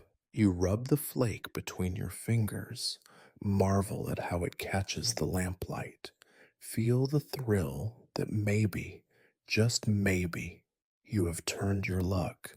Around you, the others notice your grin, and someone cracks a joke about retiring rich, about buying a house back east, or a bottle of real whiskey for every night of the year. You want to believe it. You want to hold on to the idea that this speck of gold is the start of something new, something better than what you have now. For the rest of the shift, your mind drifts to impossible futures: clean clothes, a warm bath, a meal that fills you up and leaves you satisfied. You think about sending money home, about writing a letter that says, "Wait for me, I have made it." But the mind has a way of shrinking every joy down to size. The foreman inspects your find, measuring it with the cold, quick hands of someone who has seen too much and cares too little. He notes it in his ledger, promises an extra dollar on payday, and moves on without a word of congratulations. You tuck the flake into your pouch, but you know better than to think it will change anything. By dinner, the thrill is already fading. The gold is smaller than you remember, almost lost among the pebbles and dust at the bottom of your bag. The others have their own stories. Old Bill claims he once found a nugget as big as his thumb, but the boss took it, and he never saw a cent. Tom swears he will find enough to send for his mother, though everyone knows he has not written home in months. The talk turns, but turns as it always does, to the men who struck it rich and disappeared, most of them ghosts or liars, or both. The next morning, you wake with sore muscles and a sour taste in your mouth. The gold is still there, but it means less in the harsh light of day. You add it to the pile of disappointments you carry: a chipped tooth, a broken promise, another day in the dark. Yet you keep looking. Every swing of the pick is a gamble, every chunk of rock a chance at something better. Most days, there is nothing but dust and sweat, but you tell yourself that the next blow, the next shift, the next month could be the one. The small joys are all you have, and you hold on to them the way a drowning man clings to driftwood. Sometimes, when the sun is setting and you are too tired to move, you take the gold flake from your pocket and turn it over in your hand.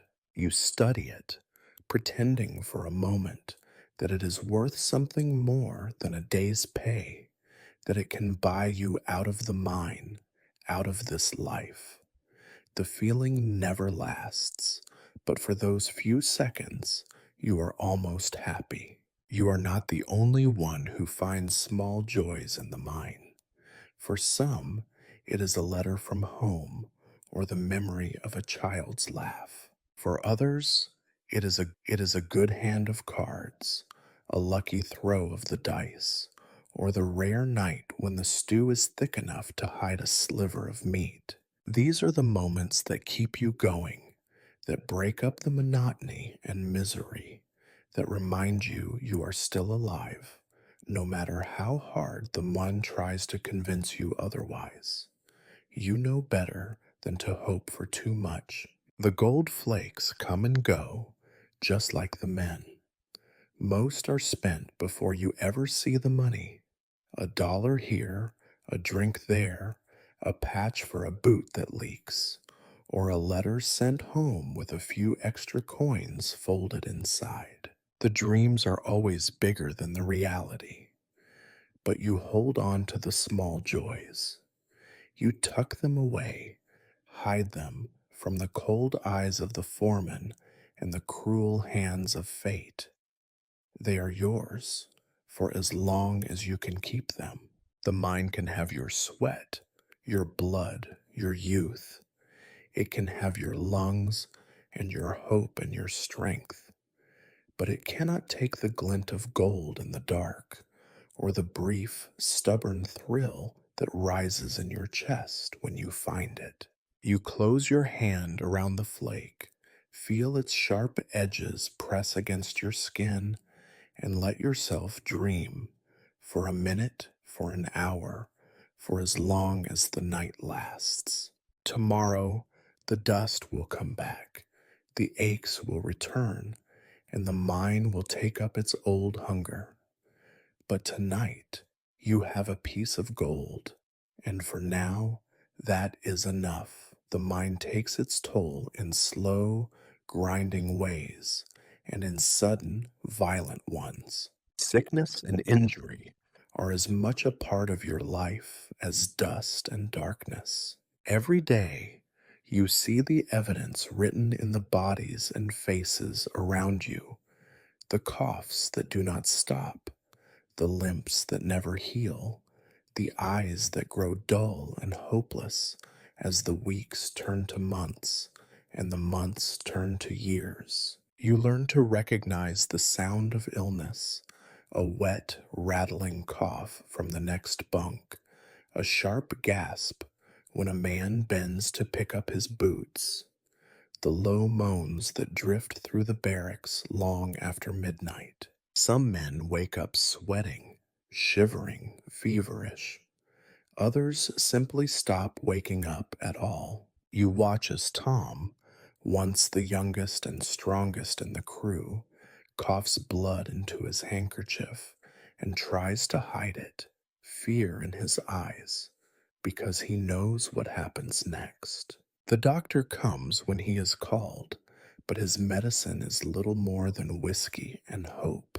He pokes and prods, asks questions nobody wants to answer, and writes down symptoms on scraps of paper that vanish into his coat pocket. He talks of rest and fresh air, but there is no rest in the mine, and the only fresh air is out of reach for men who can not afford to stop working. When a man is too sick to go underground, the foreman frowns and the pay stops. It is as simple as that. Most keep working until they cannot stand, and then they disappear, sometimes to a charity hospital in town, sometimes to a pauper's grave on the hill. Injuries are even more common and often more immediate. You see men come up from the tunnels with blood streaming from their hands, arms wrapped in filthy rags, faces twisted in pain. A falling rock, a carelessly swung pick, a runaway cart. There are 100 ways to get hurt, and each one feels like it is waiting for you. You have your own scars, a split knuckle that never healed right, a burn across your wrist from a lamp that broke in your hand, a finger twisted crooked from getting caught in a rusted hinge. Sometimes the injuries are small and you learn to ignore them. You wrap the wound, grit your teeth, and keep working because nobody else will do your job for you. Sometimes, though, the injuries are worse. You remember the day Bill's leg was crushed and under a cart that slipped its track. The sound of his scream stayed with you for weeks. The men lifted the cart off him, carried him to the surface, and waited with him while the doctor did what he could, which was not much. Bill's leg was splinted and wrapped, but you knew, everyone knew, he would never walk right again. The mind does not keep crippled men. Bill packed his things and left by morning. Nobody knows where he went. There are men who come back from injury changed. Maybe it is the pain. Maybe it is the fear. Maybe it is just the knowledge that next time it could be worse. They work slower, eyes darting, hands trembling at the sound of breaking rock. Some do not come back at all. The mind has a way of thinning the herd. You lose friends not just to the ground, but to the relentless, grinding pressure that turns hope to dust. You do not talk about it much. Loss is a private thing, and nobody wants to be reminded of how close it always is. But you notice when a bunk goes empty, when a cup sits unused at dinner, when the laughter in the bunkhouse dies a little sooner each night. You miss the voices, the jokes, the small kindnesses that made the day bearable. You wonder sometimes how long before someone is wondering the same about you. Your own health feels like something borrowed, fragile, and uncertain. Each cough is a warning, each bruise a premonition. You get used to the aches and the pains, the fevers that come and go, the days when you wake up shivering and go to bed soaked in sweat. You watch the color fade from your skin, your eyes grow sunken, your hands shake when you try to hold your spoon at dinner. There are times when you feel like the mine is not just taking your strength, but everything that makes you human. You startle easily, snap at the men you used to joke with, forget things that once mattered. You dream of fresh air, of sunlight, of a life outside the tunnels, but even your dreams are haunted by pain and loss. You wake up coughing, heart pounding, afraid to sleep again. Death in the mine is rarely dramatic. Sometimes it comes in a flash, a blast gone wrong, a cave in that leaves nothing but rubble and silence. More often, it is slow and ordinary, the result of months or years of breathing dust, of ignoring pain, of hoping that tomorrow will be better. You see men fade before your eyes, becoming ghosts in their own skin, already gone before the mind finally takes them. And yet, you keep going. You wrap your wounds, swallow your pain, and swing your pick, because the only alternative is to give up. And giving up is the one thing the mind will never forgive. You measure your days by the friends you lose and the scars you gain, by the empty bunks and the quiet dinners, by the slow, inevitable fading of health and hope. In the end, you understand what nobody says out loud. The mind does not just take your labor, it takes your life, a piece at a time, until there is nothing left but dust and memory. If there is one thing that binds every miner in the bunkhouse, it is a shared resentment for the management, those distant, untouchable men who own the mine and run the show. They are rarely seen underground. Their boots never touch the same mud, and the dust that lines your lungs is a mystery to them. Something talked about in ledgers and reports, but never felt in the chest. Your attitude toward management is not hatred. Hatred is too grand, too fiery. It is something colder and heavier, a dull contempt mixed with the knowledge that nothing you do will ever matter to the men in charge. The boss himself is a figure from a storybook, his face red and round, his coat pressed, his boots shining, even when he visits the yard. When he does appear, the entire camp stands a little straighter, hands wipe at filthy shirts, and hats come off heads more out of habit than respect. He arrives in a carriage drawn by horses, fatter than any miner has ever been, his watch chain glinting, a cigar always clamped in his teeth. He smiles, but it never touches his eyes. When he speaks, his voice is smooth, rehearsed, and distant.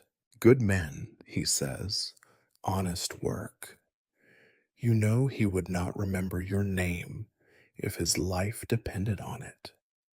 Below the boss are the foremen who walk the line between you and the owners. Some are broken men, ground down by years of disappointment, clinging to the smallest scrap of authority they have left. Others are ambitious, dreaming of a promotion that will never come.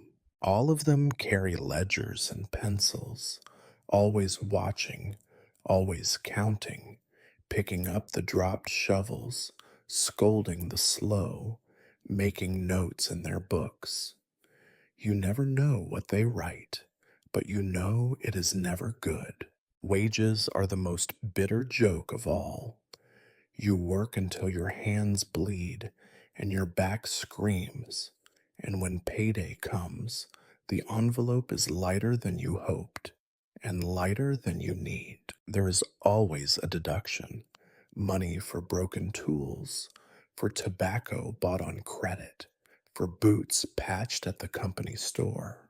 The boss says you are paid fairly, that the cost of food and shelter is high, that times are hard for everyone. But you have seen his house on the hill, all polished windows and green lawns, with children who will never know what a broken back feels like, or what it is to beg for a second helping of bread. Sometimes men talk of striking, of laying down their tools and walking out together, making demands, refusing to be used up and thrown away.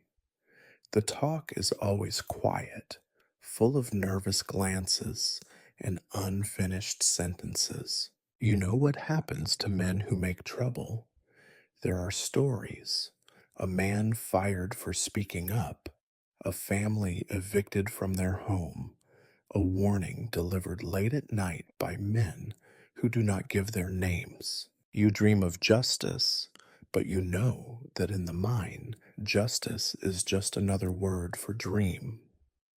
The rules are made somewhere far away by people who have never worked a day in the tunnels. No smoking in the shafts, no drinking on the job, no fighting in the bunkhouse. Rules made to protect the company, not the men. When accidents happen, the blame falls on you, never on the faulty machinery, or the rotten timbers, or the dynamite kept a year too long in a damp shed. You sign forms you do not understand, accept apologies you know are empty, and swallow your anger with every cold meal and every missed payday. Now and then, the boss throws a bone, a picnic, a holiday, a bonus that never quite materializes. You see through it, but you take what you can get. You smile and say, "Thank you," because there is nothing else to do, and because a little extra bread or a day off, rare as it is, means just a little more time above ground, a little more strength for the next week. You remember sometimes the first day you came to the mine, how the boss shook your hand and promised honest pay for honest work, how the foreman showed you around like you were a guest instead of just another body for the tunnels. The promises faded faster than your first pair of boots. Now you know better. Now you know that management is a wall you will never climb, a shadow that blocks out the sun. Even the men who try to please the boss, who work extra hours and flatter the foreman, get nothing more than the rest of you: a harder shift, an extra bruise, a vague promise that things will be better next time. You have seen good men broken by hope and bad men rewarded for cruelty. There is no justice here, only the slow erosion of everything that makes a man proud. At night, you and the others gather around the stove and swap stories about the latest outrage. A man docked a week's pay for a broken lantern. A widow refused her husband's last wages. A child turned away from the company doctor. The anger is sharp, but it is also tired. You do not rise up. You do not storm the boss's house. You sit and stew because that is all you can do, and because tomorrow the mine will open its mouth and call you back down. You watch the bosses and the foremen come and go, their pockets full and their boots clean, and you wonder if they ever think of the men who keep the mine running. You suspect they do not. For them, you are as replaceable as a broken shovel, as nameless as the dust you cough up each night. But you remember every slight, every injustice, every time the bosses looked through you as if you were invisible. You carry that anger with you, tucked away with the aches and the bruises and the unending hunger. It does not make you strong, and it does not make you free, but it is yours. It is the one thing the mind and its masters cannot take. And so you keep going. You show up for work. You take the pay you are given. You play by rules that are not yours. Because in the end, the mine is not just a hole in the ground. It is a machine for grinding down men, and the bosses are the ones who keep it running. You might think a day off would be a blessing.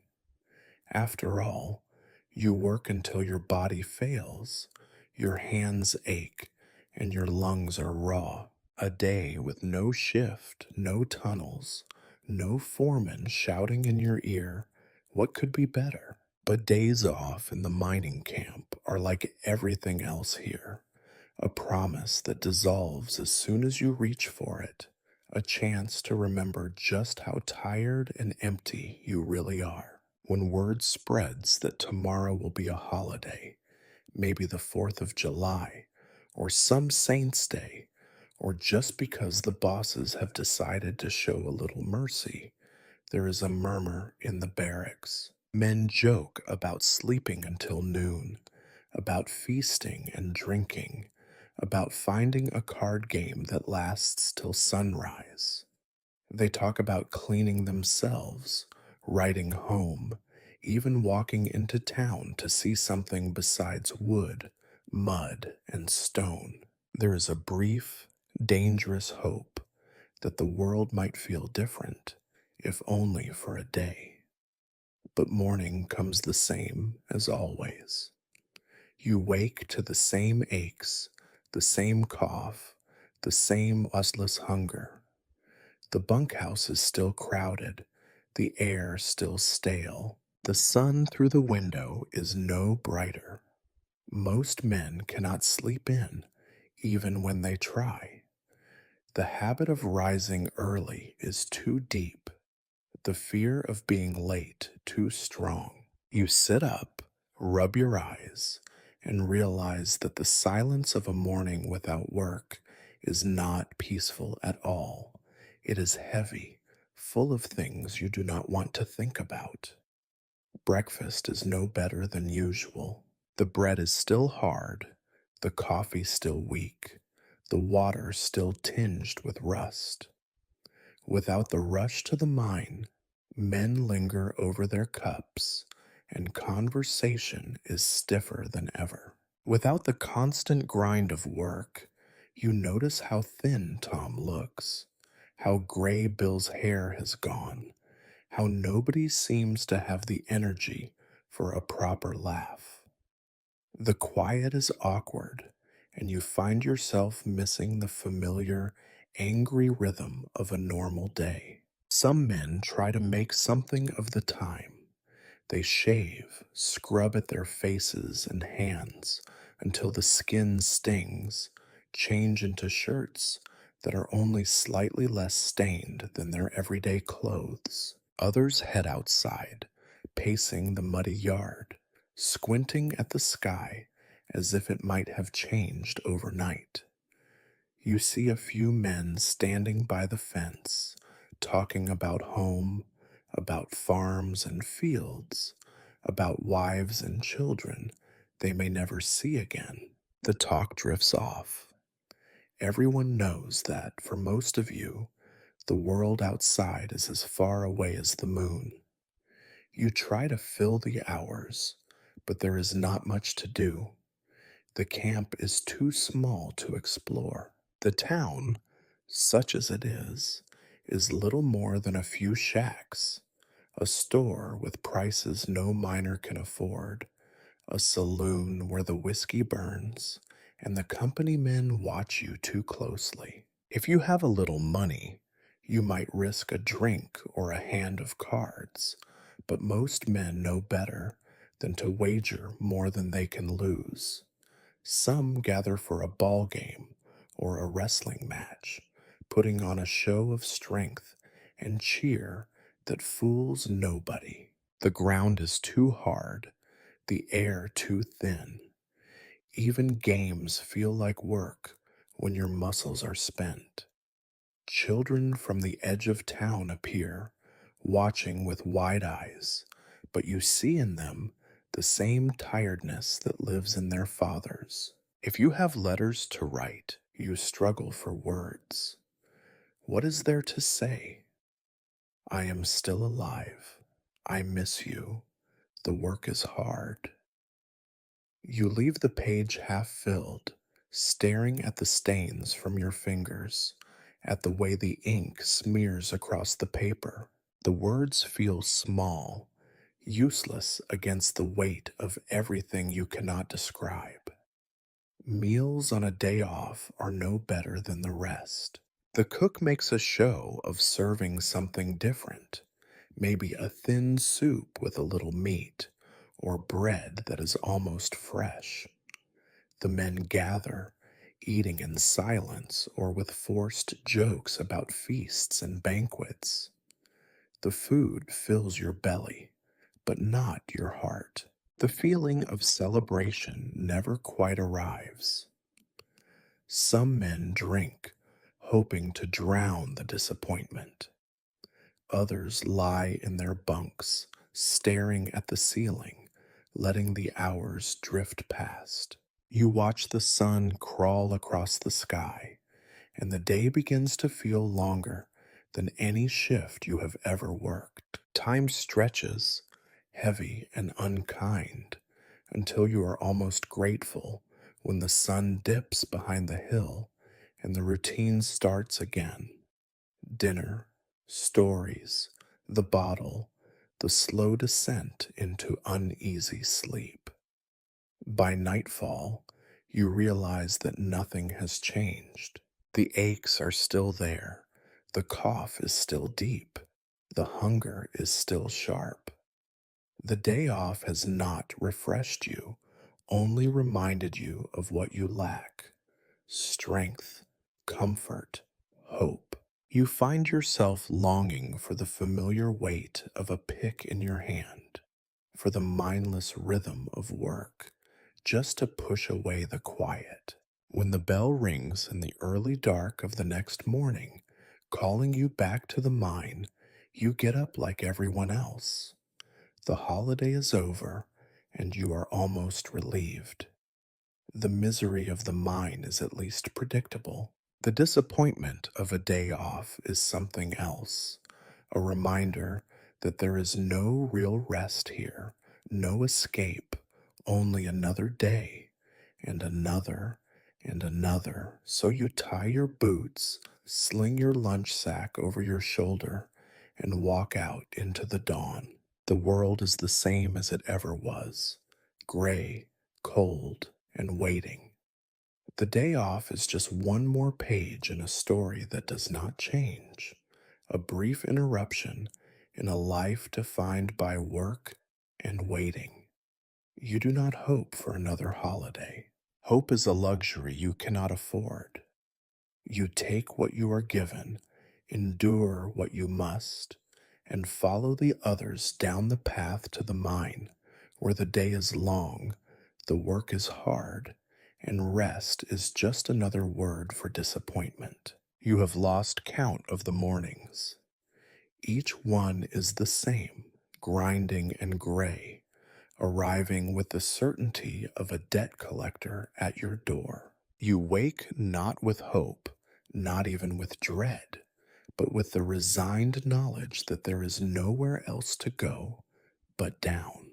The mind waits, as it always does, as it always will, its mouth yawning open in the pale light, eager to take back what little strength you recovered in the night. You pull on your boots, stiff and scarred, the leather cracked, the soles worn nearly through. The aches are familiar now, as much a part of you as your name, and you do not bother to curse them anymore. Your hands are raw, your back is a landscape of old injuries, your breath shallow and harsh. Each cough is a reminder that the dust is still inside you, working its way deeper, turning flesh to shadow one lungful at a time. Breakfast is a ritual you perform without thought. Bread, water, a few bitter jokes shared with men who look more like ghosts than comrades. You no longer taste the food, just as you no longer taste the air. The days when a hard crust or a sliver of salt pork could bring you comfort are long gone. You eat to keep moving, and you move because there is nothing else to do.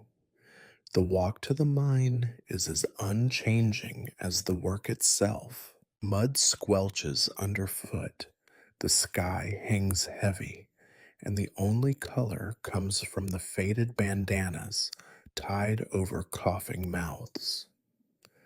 The bodies of dead horses by the path remind you that everything here is temporary except the mine. You pass the same broken wagons, the same piles of slag, the same haunted faces. You know every rut in the ground, every tilt in the fence, every place where the path dips and rises, as if you are tracing your own life in reverse. Down you go, into the dark. Each day blurs into the next, a repetition of sweat, dust, and the slow wearing down of hope. You pick and shovel, load the carts, watch the dust rise and fall, Feel it settle in the cracks of your skin and behind your eyes. You listen to the creak of timbers, the rattle of carts, the low, fatalistic jokes about who will be the next to disappear. Sometimes it is you who makes them. Sometimes it is you who does not laugh. You have seen men try to leave. Some save for years, scraping together coins in the hope of buying passage out of the camp, out of the state, out of this life altogether.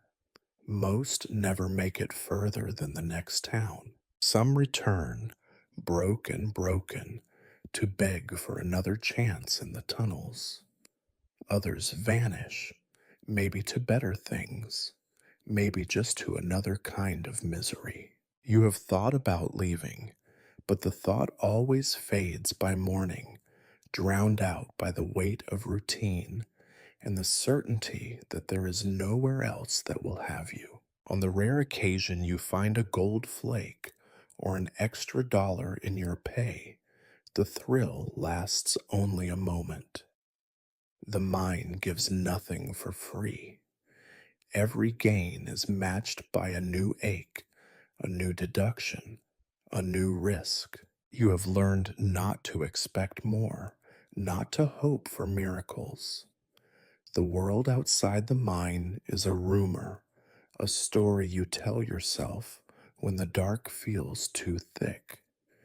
Even on days off, you cannot escape the cycle. The barracks feel smaller, the air no cleaner, the silence less restful than the endless noise of the tunnels. The men who share your bunkhouse are as tired as you are, as wary, as worn.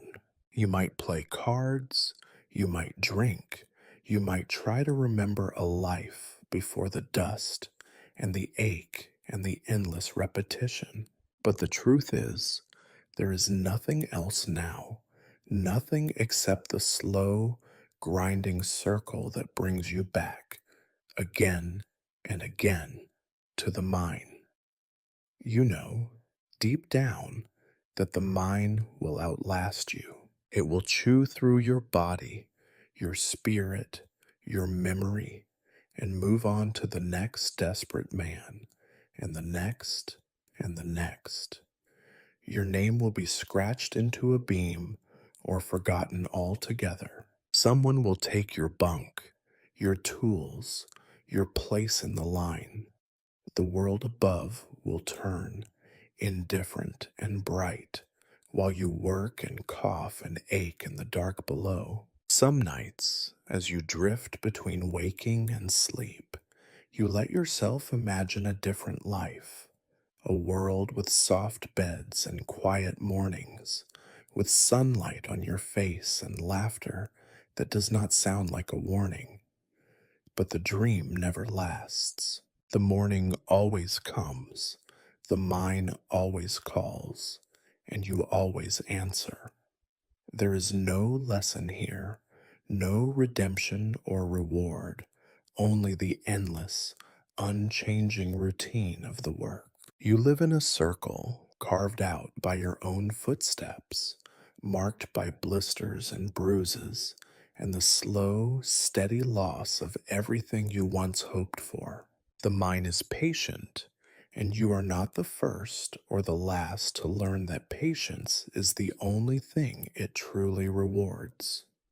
You wake, you eat, you walk to the mine, you work, you hurt, you try not to think too much, you return to your bunk, exhausted, and try to sleep.